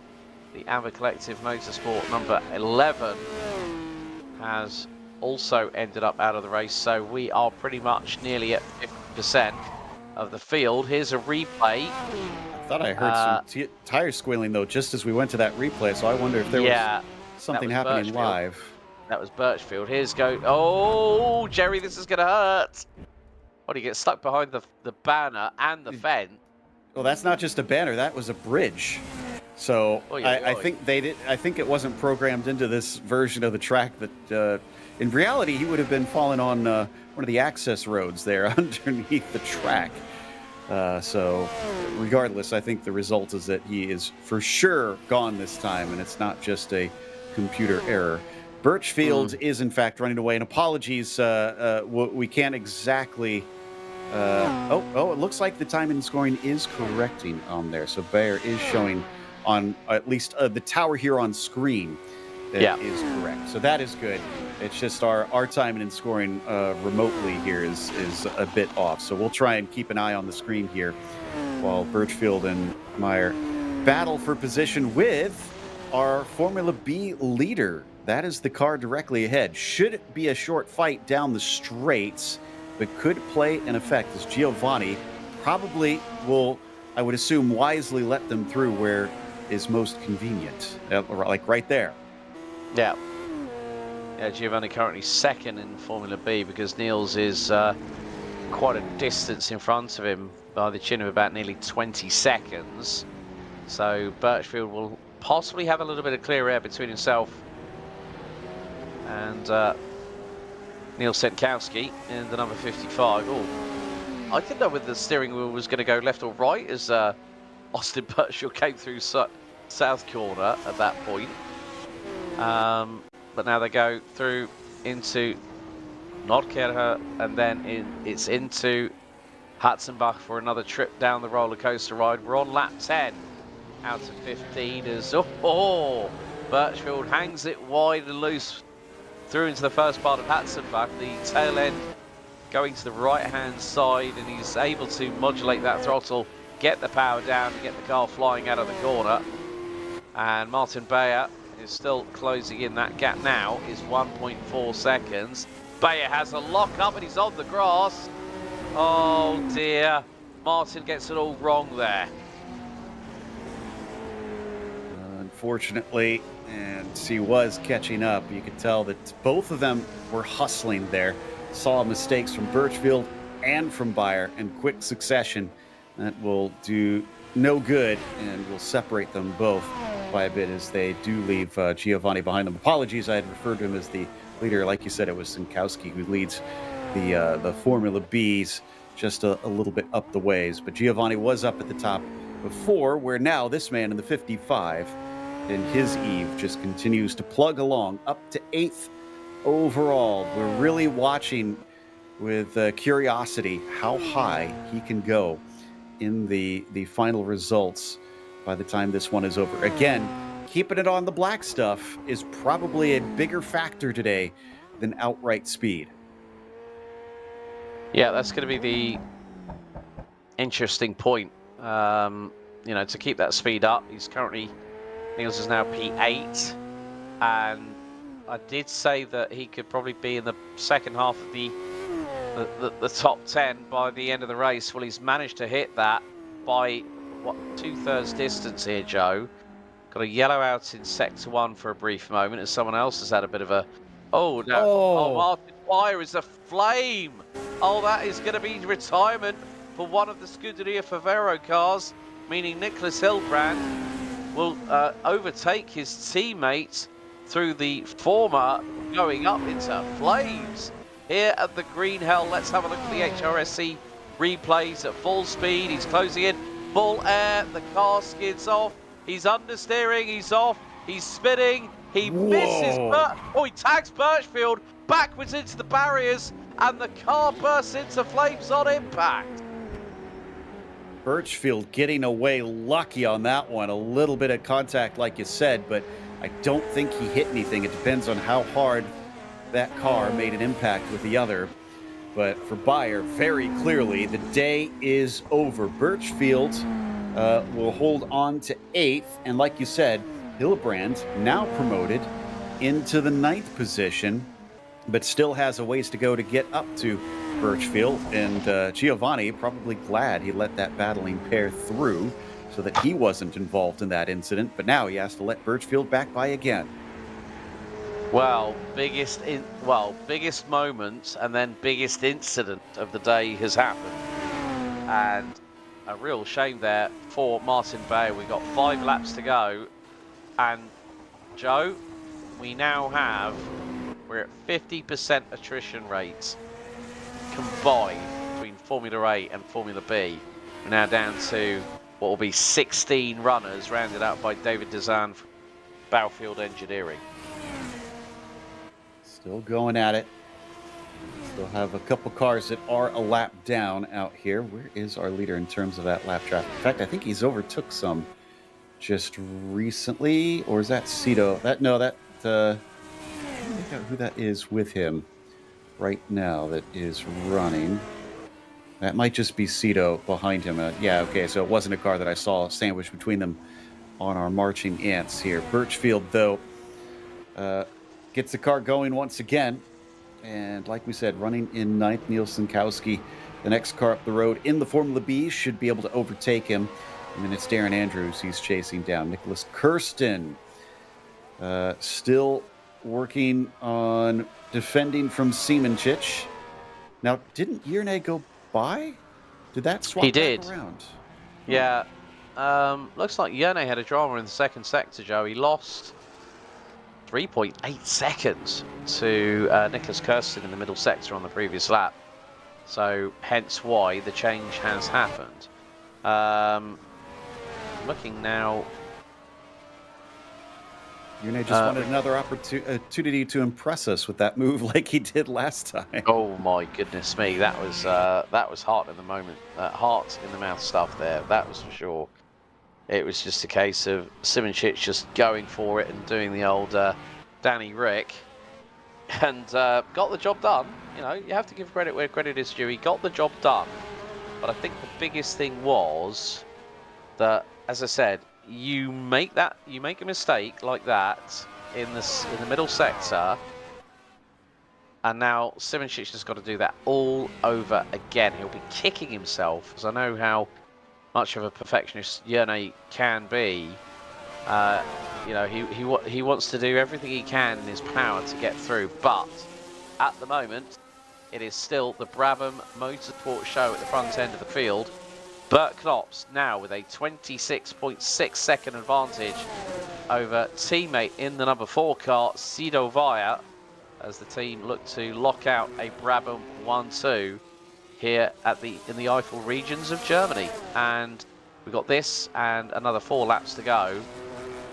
But got another replay coming up now, and this is going to be for... Now this is why Simoncic lost. Oh, he's locked up under braking, he's gone wide, and that's where it's cost him that 3+ second moment. And then Kirsten able to get through in the Amber Collective Autosport number 9. But now, oh dear, don't tell me, are we getting any closer to Geigenkopf and the infamous Dottinger Herd? The way that Simoncic, you can see he's wrestling with the car. It's sliding here and there. We've got a yellow out in sector 3. Can Simoncic repeats exactly what we saw earlier on in this race, because he's not that far behind, 0.4 of a second and closing. This is coming down to miss, hit, miss here. Oh man, the Spiegel curve is so tight coming through there. This is the eponymous miss, hit, miss, and then down into Defense Valley is quite a kink under braking as it is steeply downhill here around the bridge through Defense Valley, and then it'll straighten out for a brief moment as you pick up speed. Got another replay. Let's see what this one was for. Dezan currently last car running. Is he out of it? Yeah, it looks like he's a DNF. And crossed up with a wheel missing is certainly a spectacular way to go.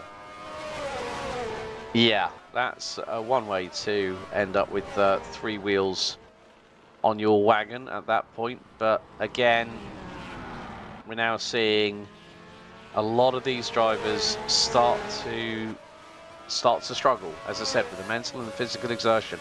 Every single time OWRS goes racing, there is always going to be that possibility that someone is going to make that mistake that is going to cost them a big points-paying opportunity.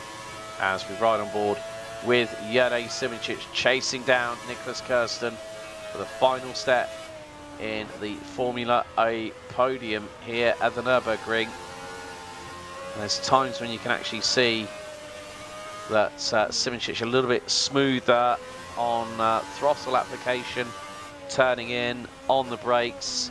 He's doing a really good job trying to keep Kirsten honest.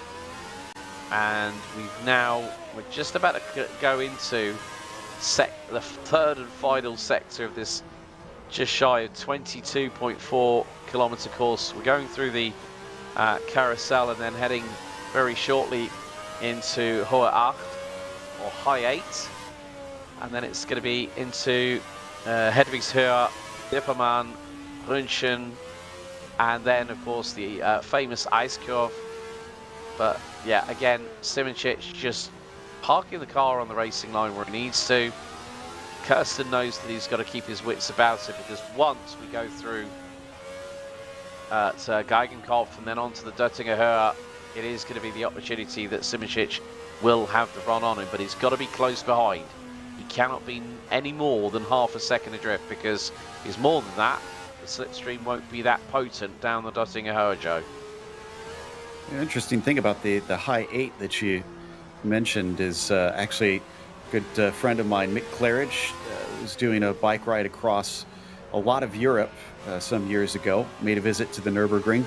That High 8 is in reference to basically 8 hills. Then they have towers on those hills. He actually went to one of those towers that you can see from this track and look over the circuit. So they're still there, interestingly, like sentry towers, essentially. I don't know how old they are, who knows, but you can actually go and visit them and look over the entirety of the Nürburgring, or most of it at least. Yeah, it is. You know, there's a lot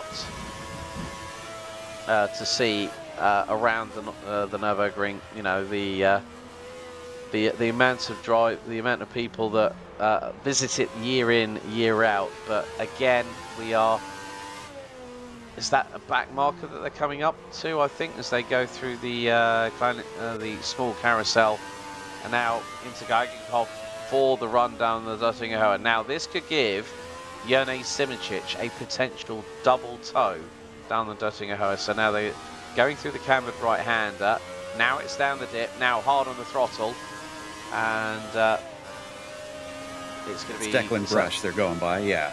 From Buckeye Racing Dynamics, but yeah, the gap is going to start to close. But at the moment, we're not going to have that repeat yet of what we saw. But we're going to ride on board as we go over the first elevation, now the second. Full air under all four wheels.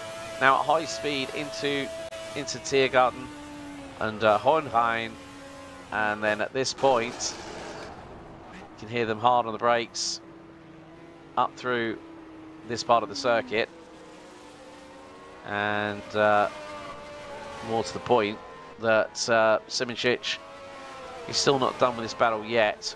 We're on lap 12 out of 15 here, Joe. Still plenty of chapters to write. Ways to go for sure. Like we said, about 8 minutes per lap roughly.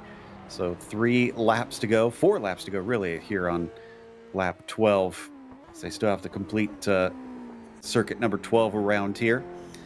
The drivers still have quite a few minutes left in this race. Sinkowski still in that lead of Formula B, is now 8th overall of everybody. Trying to figure out how far back he is. Yeah, he's a ways from Darren Andrews. Of course, Andrews in Formula A is probably going to continue to run away. Could still have Nico Hillebrand as well catch up and overtake him, because it looks like Nico's getting close to Giovanni and Sinkowski. Whoa, hold the phone. Nico Hillebrand has just done his fastest lap of the race. Get this, Mr. Peak. 7 minutes. 4.667. He's just done a 2:07.2 in the opening sector. So Hillebrand, I think, has got the wind beneath his wheels at the minute. He just took the opening fastest sector of anybody. He's just gone fastest of the race for himself, personal best in the first and the second sector. So a 2:07.2 in the opening sector, a 2:56.9 through sector 2. So Hillebrand is on a charge. He's only well, he just took 10 seconds out of Niels Sinkowski and Giovanni Centorami through the second sector. So I think Nicholas Hillebrand has decided, you know what, got a couple of laps to go until the end of the race. Let's start turning up the wick a little bit, turn up the volume, and get the number 6 car motoring a little bit as we ride on board with the man himself. So yeah, I'm going to be quite interested to see what Nico Hillebrand's next lap is going to be, because at the moment the fastest lap of the race, Bert Knops, 7:54.481. Hillebrand's lap time was less than 2/10 off it, a 7:54.667. So Nico, if you needed a getaway driver, he might be the man you need to ask right about now. I get the feeling he's entered a mentality of, what have I got to lose from here? Because let's see, he still has Birchfield running and Shepard running, so he could still lose 2 positions, but neither of them are in the points paying spots. And Darren Andrews running 7th is probably at his pace potentially doable. It's Ascari Kantonen in the Rafa Racing 2 that he needs to catch up to get at least a single point in this race. So maybe he's switched from just stay on the track, hope that others wreck, to maybe I could run them down from here because I'm looking very fast in comparison as we switch back to Kirsten. And this is with Siemenschich breathing down Nicholas's neck. Battle for the overall podium. Well, the Amber Collective driver is going to have to do everything he can to hold back a very fast and probably extremely motivated Yerne. Yeah, I completely agree with that one. Nicholas has got to make that car as wide as humanly possible on the rear axle, but you can see that there. Well, in terms of the sector times, Siemenschich was nearly 0.6 of a second quicker through sector 1, and it's all down to what we've seen at the Dottinger Höhe. That's where the main overtaking opportunity is, then on the run up to Tiergarten. So Siemenschich, I think, Kirsten has a touch on the grass, gets a little bit of a wobble, the back end sashaying from side to side after clipping the grass at high speed, and got a yellow out in sector 3 in the meantime. Yeah, Siemenschich again just biding his time, waiting for his spot to get through. Matty Shepard with more woes. Looks like that car going to be caught a bit by Birchfield, although I'm not sure how far apart those two are. Yeah, okay, so Birchfield has not managed to get by. And we heard Nico passed another car. Yeah, so Giovanni. yeah. So that's overall. That's not for position though. And Siemenschich, here we go. Siemenschich is trying to thread the eye of the needle. Oh, he went for it there, and he's going to try around the outside through the next left-hander. Siemenschich and Kirsten wheel to wheel. It's a right-hander coming up. Siemenschich has to back out of it. Kirsten applying the power. They are both very much at a minimal amount of traction here, Joe. But Yerne Siemenschich again trying to thread. Well, it wasn't quite the moment we had on the Dottinger Höhe, but it could have eclipsed it because he was either on the inside or he was on the outside. Nicholas Kirsten knows that his time is numbered, and Siemenschich is swarming all over the back of him like a bad rash. Must feel a sense of urgency. Maybe the car just not doing as well on those straightaways, which is surprising because I believe he's racing in the Beagle, which is a pretty fast car in a straight line, but has been now trying to make some sneaky moves through some of the twistier bits, through Hohe Acht, through Hedwig Heights. Let's see how this kicked off. No, excuse me, we're going to see Matty Shepard, and I think that's out of Ice Curve and down into Flansgarden. So on replay, it seems Matty taking a little bit more damage on the right-hand side of the car, but not enough to DNF yet. The car gets going once again. But still, through this twisty part of the circuit, Yerne Siemenschich is a man possessed. He's closing on Nicholas Kirsten. Flames shooting out of the back end of the number 1 from Rafa Racing Club. And you could just see he's just waiting. And if he gets to sniff, he's not going to be asked twice. They go through the small carousel now into Geigenkopf. And it's coming down to that time, folks. I've been waiting to whether we're going to see ding ding seconds out round 2, because they are now making their way onto the Dottinger Höhe once again at full speed. Now Siemenschich has an opportunity. Gap is 0.3 and closing rapidly. Will likely strike the same place twice. Let's ride on board with the number 1 from Rafa Racing Club. He's closing. There's a big window to the right-hand side. Siemenschich pulls alongside Kirsten, getting the side draft. They both go airborne at the same time into Tiergarten once again. Siemenschich has done it twice! I cannot believe it! Same place, same corner. Siemenschich does the number on Kirsten again. Well, they do say it takes 2 to tango, Joe. And you have to give, you have to say chapeau to Nicholas Kirsten for holding on as long as he did. Yeah, absolutely. I mean, they both managed it twice, so kudos to fair racing. And I guess in Yerne's mind, I did it once. of course I could do it again. He has now moved himself onto the podium. Granted, it is going to be a much more difficult task to catch up to second with 20 seconds to try and gain in about 3 laps time here for this pair. Cito Vire well up the road, but looks like seemingly far behind Bert Knops, our leader. Yeah, he's lost a lot of ground to him up there. They have been dealing with a lot of traffic. They have been getting very intermingled at the front of the field. That could make up a bit of the difference, though, but we'll see as we are down to the final circuits of this incredibly harsh race. And we still have 15 drivers running, but will they still be running after these last couple laps? Yeah, it's I still have to take a breath after what we just we've seen twice, and none of them coming to dramas. No clash of sidewalls, no contact with either of them. It just goes to show quality that we have in this Formula A class is absolutely captivating.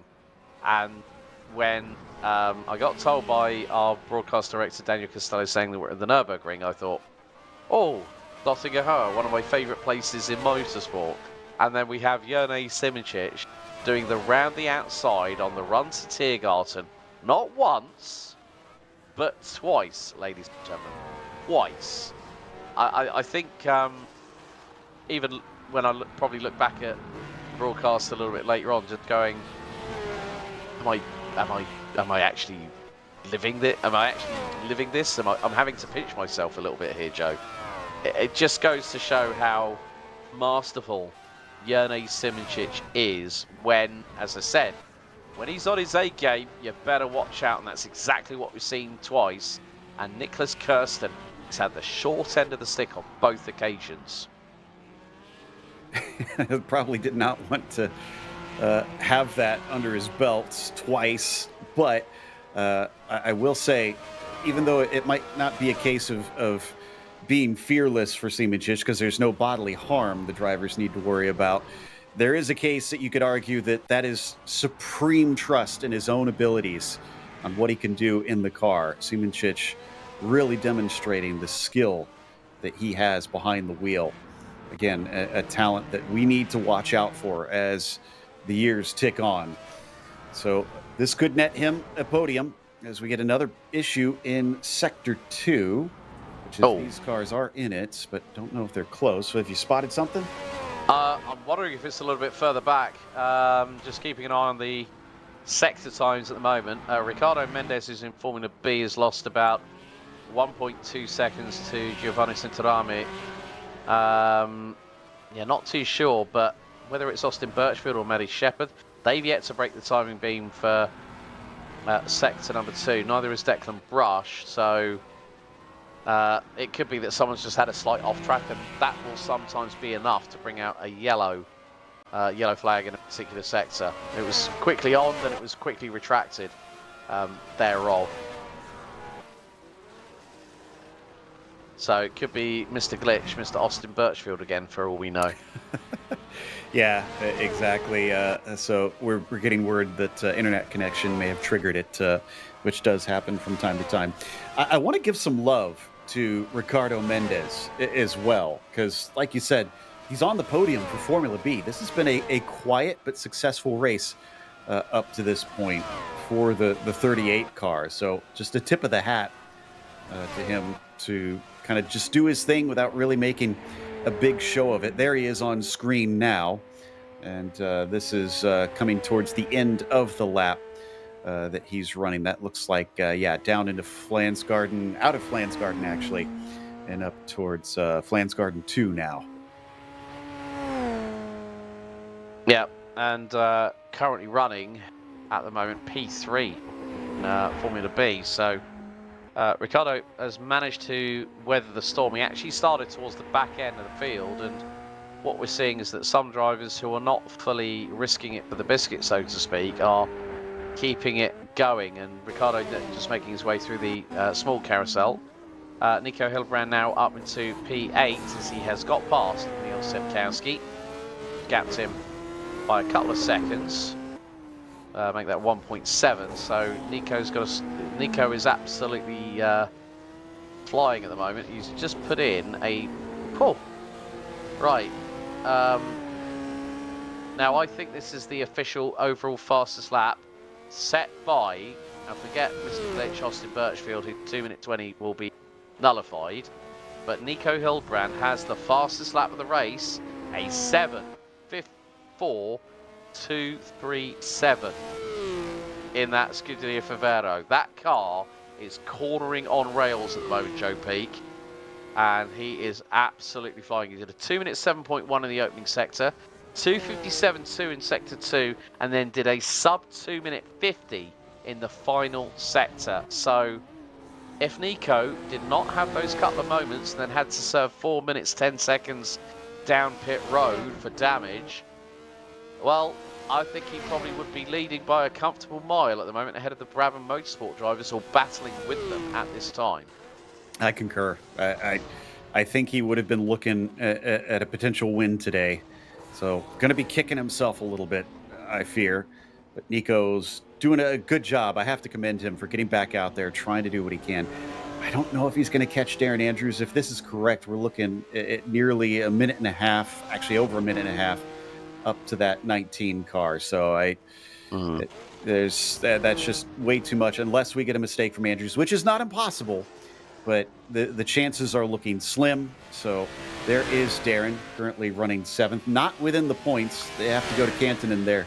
The Rafa number 2 machine, just up the road from him, who is the last to score a single point in this race, at least as they sit now. I have, quite interestingly enough, on his last lap, Nico Hildbrand, as I said, 7:54.2.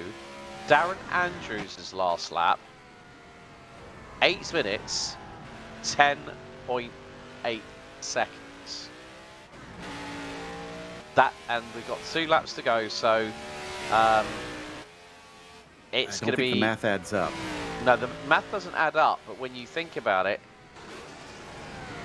Nico will be close as he can get to him.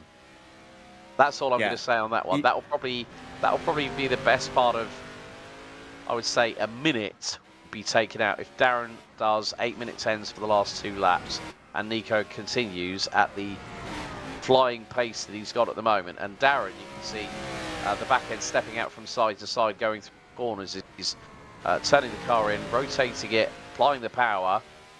You know, this is in the day and age, folks, where they didn't have ABS, they didn't have traction control. It was, you know, driver, seat of the pants, throttle, brake pedal, clutch, and you got to deal with it.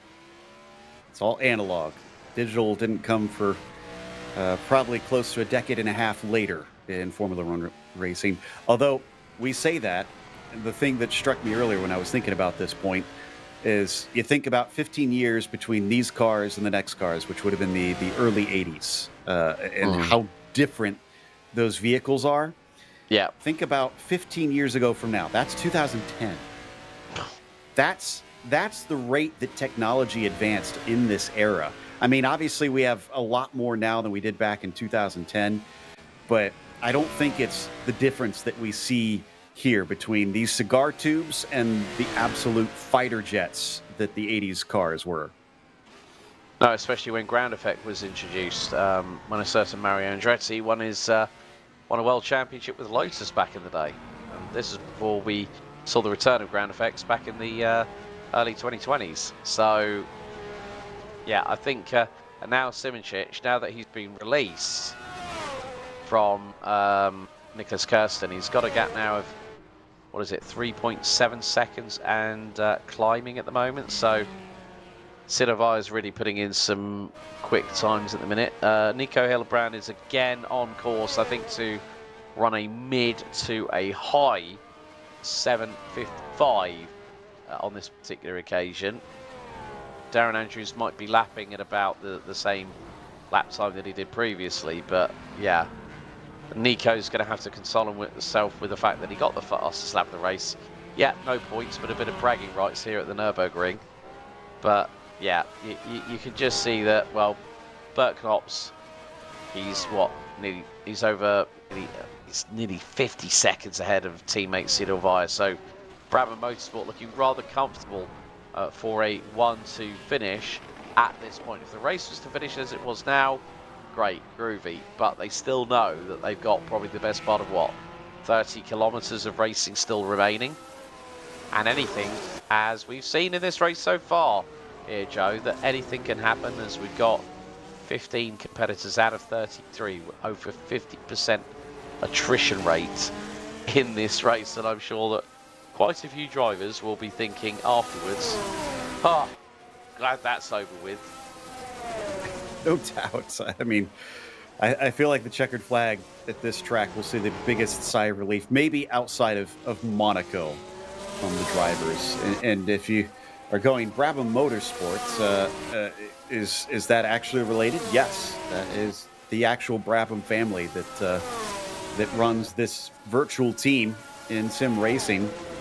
And their patriarch, of course, was running during this era, winning races, winning championships, as Bert Knopp's trying to carry that flag on here into the 2020s, and definitely wheeling the car. Did you see it? Him just flip that thing into Moot Curve there.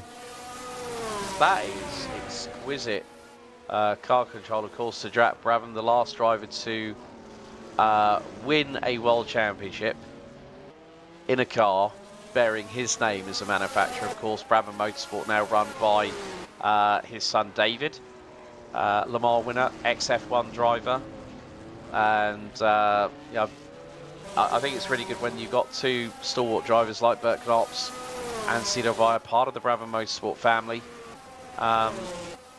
You know, David's been one of these people that really has embraced sim racing over the last few years. And Cito Via getting it all sideways as well. They're putting on a little bit of a show as they fire their way. I mean, Bert is now about to bring us on to the white flag lap very, very shortly, but Cito also doing, and this is going to be a really, really good score in the Formula E Teams Championship for Brabham Motorsport as well, let's not forget. So, yeah, I mean, it's been one of those races that Brabham Motorsport, in their wonderful livery, as Neil Senkowski continues to lead in the Formula A classification, 9th overall, with Giovanni Centoname rounding out the top 10. So 2 of the Formula B cars making it into the top 10. Centoname is setting a personal best lap time. And I wasn't too far off what I said about Nico Hildebrandt, Joe. His last lap was 7 minute 56.825.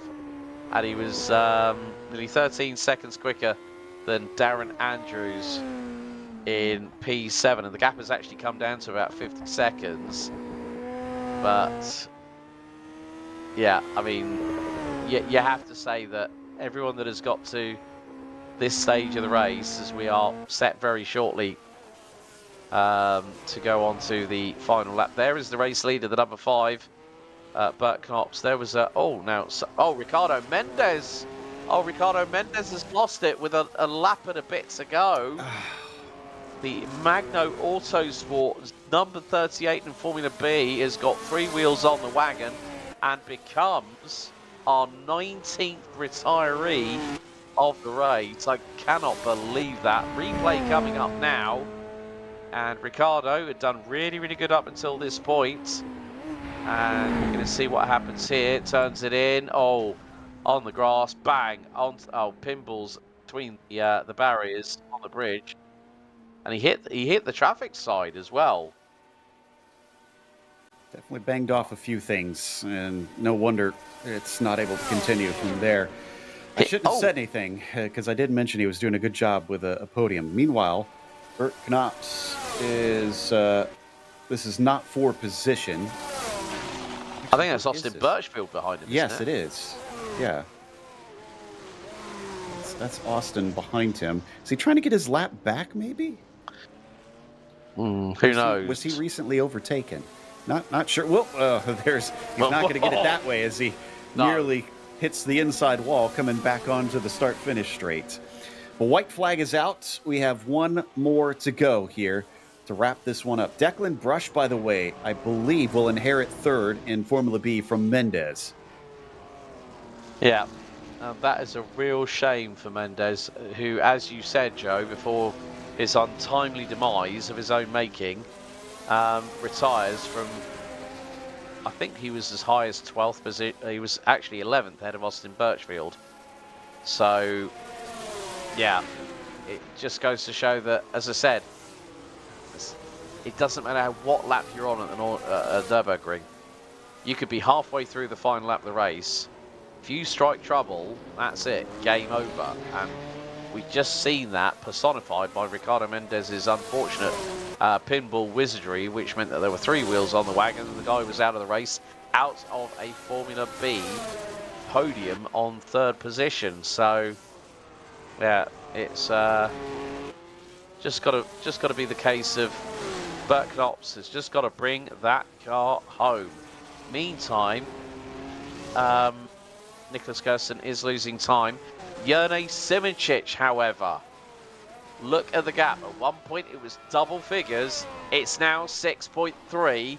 Simoncic, I don't think is going to be done yet, but he has got a big mountain to climb if he wants to catch and pass Sido Via. And looking at the last lap, Sido Via did a 7:59.4. Simoncic 7:56.4, so was 3 seconds quicker. It is now full push for Jerne to the checkered, and can he try and close that gap? It's going to be a tall order, but he's going to give it one hell of a try here on the last of the 22.3 kilometer laps here at the Nürburgring. It'll take a massive effort from Jerne. I don't know if he'll be able to try and do that on Sido Via, who himself has been so quick in this race, and be able to cut that one down. Another interesting point in this, I mentioned Declan Brush would be, is going to get moved onto the podium past Mendez. We do have, that's not for position, I think, is it?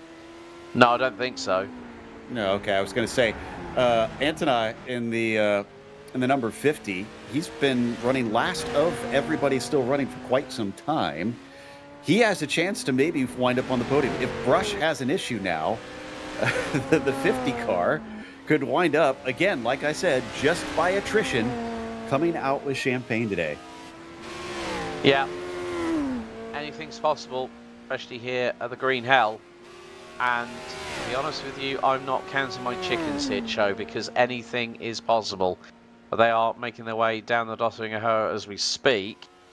Looking at Simoncic, he's taken 1.1 seconds out of Via in the opening sector. So there is a error possible. I'm not going to say there's a definite possible. There's an error possible.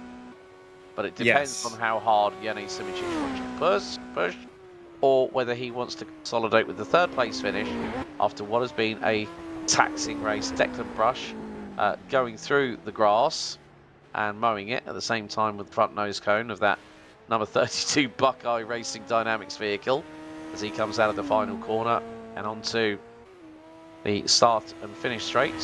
Antonis Papadinopoulos, the syndicate gentleman, has been calmly getting on with things. He's had a couple of code browns earlier on in the race, but he's kept it on the black stuff, which is the most important thing to do here. We've got a yellow out. Oh, so now, has there been a drama in yellow? There's been a yellow out in sector 3. Not sure if anyone has struck drama, but and that yellow's come back up again. Not sure who that is, but Neil Senkowski putting on a little bit of a show. Yellow sector 3 has popped up again. So whether it might be internet connection issue or something like that, not sure. Oh, and it flashed up again, so that's the 4th time within the last 45 seconds. I'm going to guess that's an internet issue, yeah. Yeah. Oh, Sensarabi! Sensarabi is out! Oh! He's DNF'd! I can't believe it! And we got a yellow in sector 1 now as well! Mamma mia. 50 going to wind up on the podium. I think Cinturame might still be scored ahead of him. It depends on where they are in relation to the overall leader, and if he's a full lap down. Giovanni with such a stellar race. Oh, Oh, he loses it and then winds up collecting quite a few of the posts, or would have if they were counted as physically there, and apparently is unable to still take off from there. So is he still going to be scored in P2? We might not get that answer until we get to that checkered flag, but that'll happen sooner rather than later because Bert Knops is into the final third of the lap now and is leading by nearly 45 seconds over, nearly a minute over Cito Vire at this stage. Yeah, but look at the gap between Cito Vire and Jenez Simoncic. That has come down quite a bit now.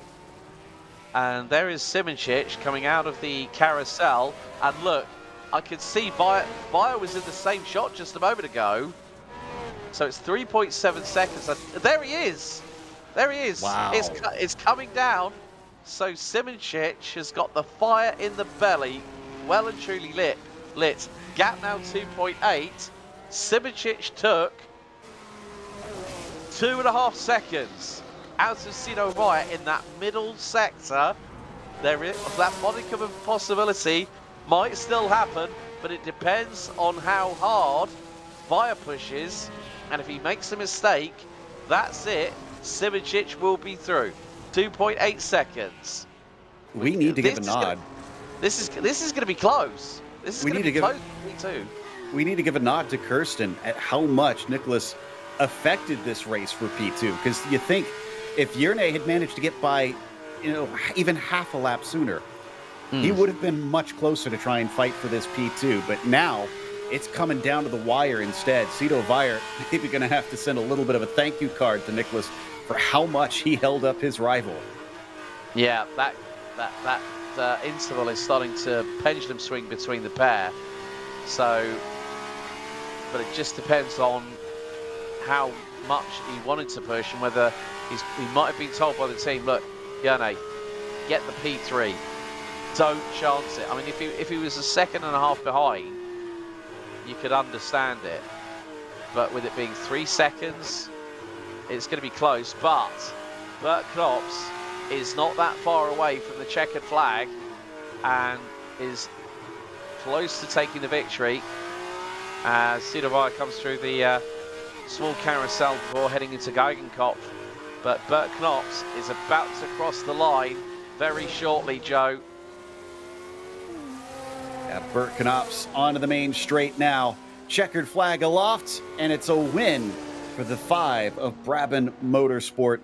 Just a stellar race. He immediately pulls it over. He wants nothing more of this. Like we said, a sigh of relief. Cito Vire, he's got second place, and I think he'll barely come home with it. But look at the distance that Simoncic has cut down on him up to this point. The Rafa Racing Club car probably has a good bit of straight line speed, but the 4 of Brabham Motorsport is just too far ahead. As long as he nails the braking here, coming into Tiergarten and Hohenrhein, he should be able to take P2. A 1-2 for Brabham Motorsport here at the Nürburgring. Just a phenomenal run for those two. But Simoncic with a podium that could have been a little bit more. Yeah, finishing distance between the two, 1.3 seconds after 15 laps here at the Nürburgring. Nicholas Kirsten making sure that Jenez Simoncic had to fight for that P3. He rounds out the top 4. And then we've got a little bit of a wait for our next drivers to cross the line. Maddie Shepherd is going to cross the line, and she will be classified 11th overall, P10 in Formula A. Got up to 8th, maybe even 7th at one point. Here's Frank Gudrecki in the sister car, the number 10 of Amber Collective Autosport, flying over the Döttinger at high speed, heading into Tiergarten for the final time. Even he clips the grass under, braking into Tiergarten. The back end snaking tips from left to right, and then through into the final couple of corners. And Frank Gudrecki going sideways, coming out of the final corner whilst applying the power. He takes P5. And then next up, we've got a little bit longer of a wait for the second of the Rafa Racing Club cars, Oskari Kantanen, in P6, so he's coming through the small carousel. Then we'll have Darren Andrews. Austin Birchfield rounds out the overall top 10, and more to the point, 9th in Formula A. And, oh well, Declan Brush is now up into 2nd position with the unfortunate retirement with a lap and a bit to go of Giovanni Centorami. Will Centorami be on the podium? It just depends on Papadinopoulos in the number 50 car on how quickly he gets around the lap. But the way things are going, that timer is not going down quick enough to facilitate it, Joe. Yeah, well, I believe Centorami was a lap ahead, so I think, yeah, he should wind up being scored ahead of Antonai there. But Kantonen, who's going to be able to bring it home on the lead lap and score the final point of this race, will probably be pretty proud of himself. Even if it wasn't a win, that still is going to add to his tally nicely. You can see he's taking it nice and easy at the end. No need to throw this one away, and just cruises it to the finish line. Well done to Ascari. Darren Andrews going to be just outside of those points pain positions, and then Nico Hillebrand behind him as well is actually going to be able to take it home, and did a phenomenal job trying to run down Darren Andrews. The gap looking like it's going to wind up still pretty far apart. Did Nico have an issue? I thought it was closer than 80 seconds or so. Well, I have to say this, Nico does not have the fastest lap in the race. It now goes to Juraj Simoncic. On the last lap of the race, this is how hard Juraj was pushing. Bert Knops, 7:53.696 on his last lap. Juraj Simoncic, 7:53.689 by 7/1000ths of a second. Wow. Another one from Rafa Racing Club takes the fastest overall lap of this race. Went purple across the board. Nico, in terms of the fastest laps, 3rd fastest overall on fastest laps in this race, as there is Declan Brush. He's going to be, I'm sure, very, very happy with 2nd position in the class. He's making his way through into the final parts of Hohenheim, and then onto the last. He's just got to be very, very careful. Keep it calm here, Declan. And I think that is Nicholas Hillebrand just behind him, and he lets him through to go. Yeah, Nico just goes, "Get out of my way," and just shoves his way past. But well done to Declan. 2nd place for Buckeye Racing Dynamics, and it is going to be both cars that will be finishing the race, courtesy of Antonis Papadinopoulos in the number 50 car. But Neil Senkowski coming down the Duttinger and about to get air under all 4 wheels for the final time. He'll take the win, Formula B, and well deserved by the Wilksport number 55 entry. The only Formula B car to wind up completing all 15 laps, as all the others did get lapped behind him. So, impressive job from Senkowski. We wondered who would finish in amongst the Formula A cars. Not only does he do that, but he's able to take it around for every single circuit that was scheduled in this race. That is the last of our finishers. So our results unofficially sees Bert Knops your winner today. Cito Vire in 2nd behind him by nearly a minute difference. Then it was Juraj Simoncic charging forward, trying to take that 2nd place. One more lap probably would have done it, but he'll take a P3. Nicholas Kirsten did an impressive defense behind there on Simoncic, but wound up behind him in the end. Franek Kadrecki with the top 5, and then Kantonen rounding out your points scoring positions for Formula A.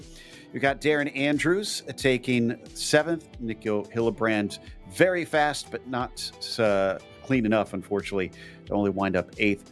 Austin Birchfield with a 9th, and then Matty Shepard, last of the drivers to actually finish in the Formula A's, as the rest you can see on your screen are DNFs. What about our Formula B finishing order here, Alex?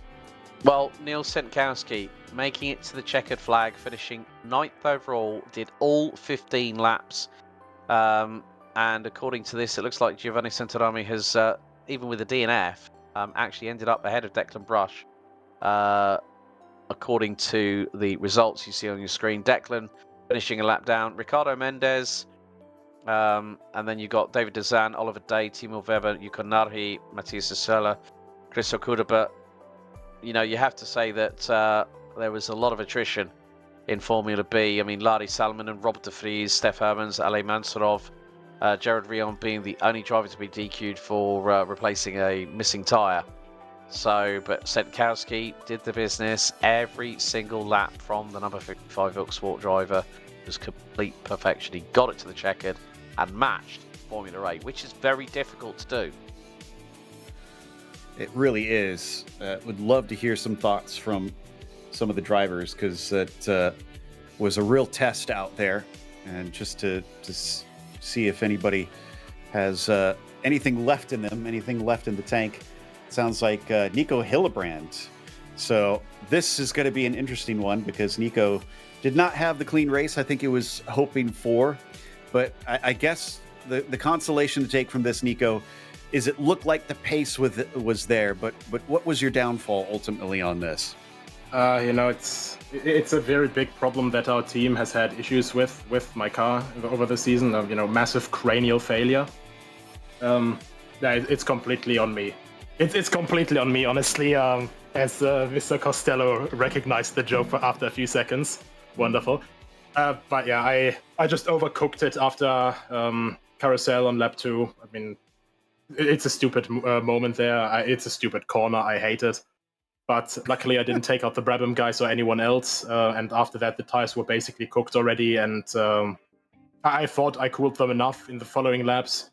Was able to keep up with Janne and Niklas, then got the damage, lost 40 seconds there, then 244-second repair and stuff. And at that point, I thought, okay, just get the tires as well, because there's no point in trying to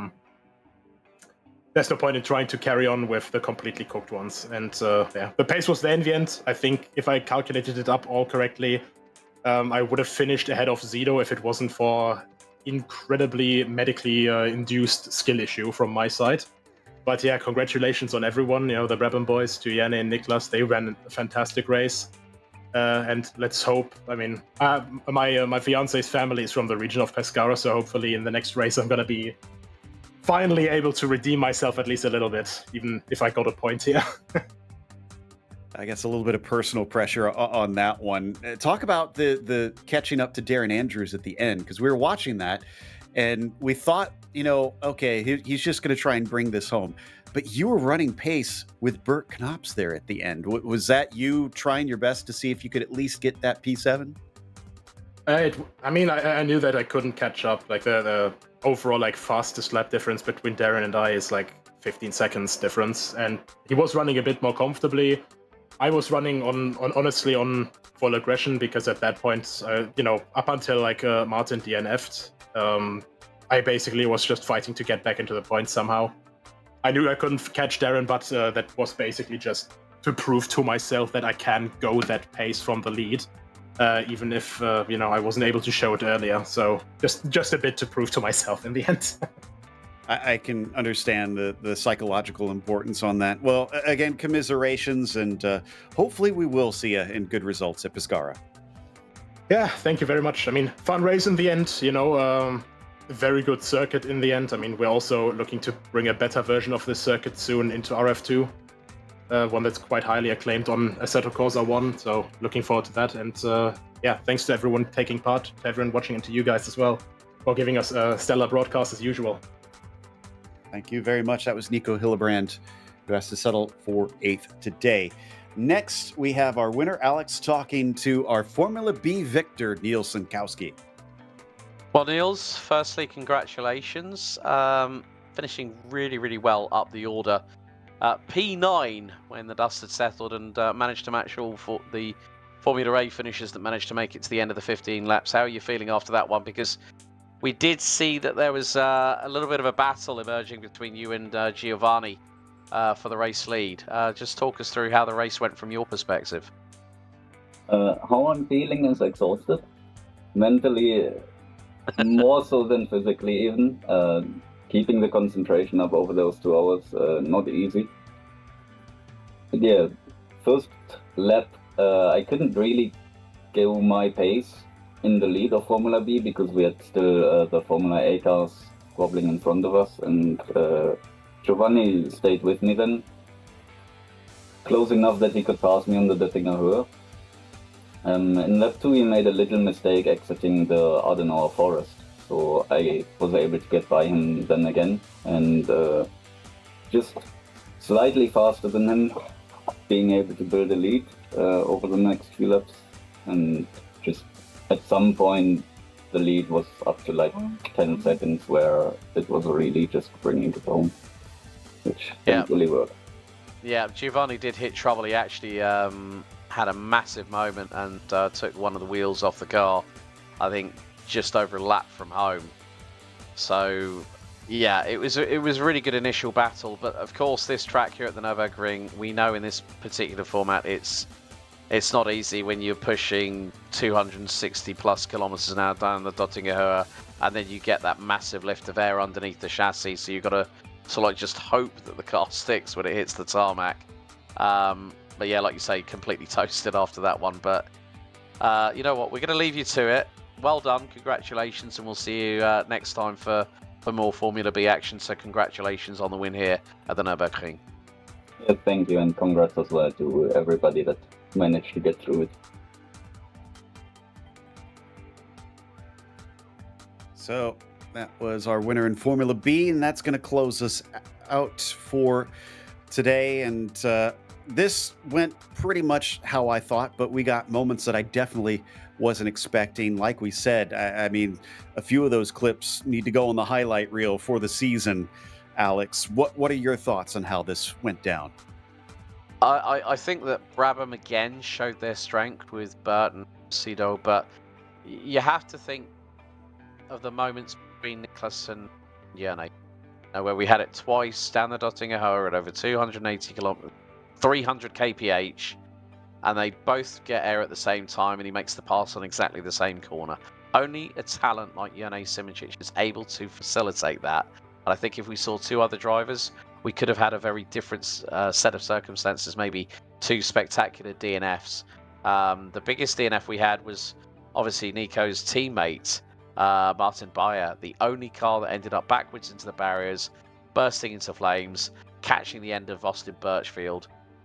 Neil Senkowski, having Giovanni Centonami closing in on the first couple of laps, him losing the lead. But we knew this was going to be a tough test. We had over 60+% of the field lost through attrition over the 15 laps. And that was even right up until the penultimate lap of this race. I think this is going to be one that is going to remain in the minds of many through OWRS history for HRSC. And I think they're all now thinking, right, okay, mentally knackered after that, physically toasted, and they want to get a little bit of a rest over the weekend before the next time OWRS goes racing. But it's been a fantastic adventure around the Green Hell, and looking forward to seeing what action OWS brings up very soon. Agreed. Yeah, this one will probably have a decisive role in the championship later on because there were some unusual results. But a big thank you, of course, to our team behind the scenes for this one, as well as Alex. So big thanks to Daniel, our producer. That said, until next time, race clean, race hard. We'll see you on the track.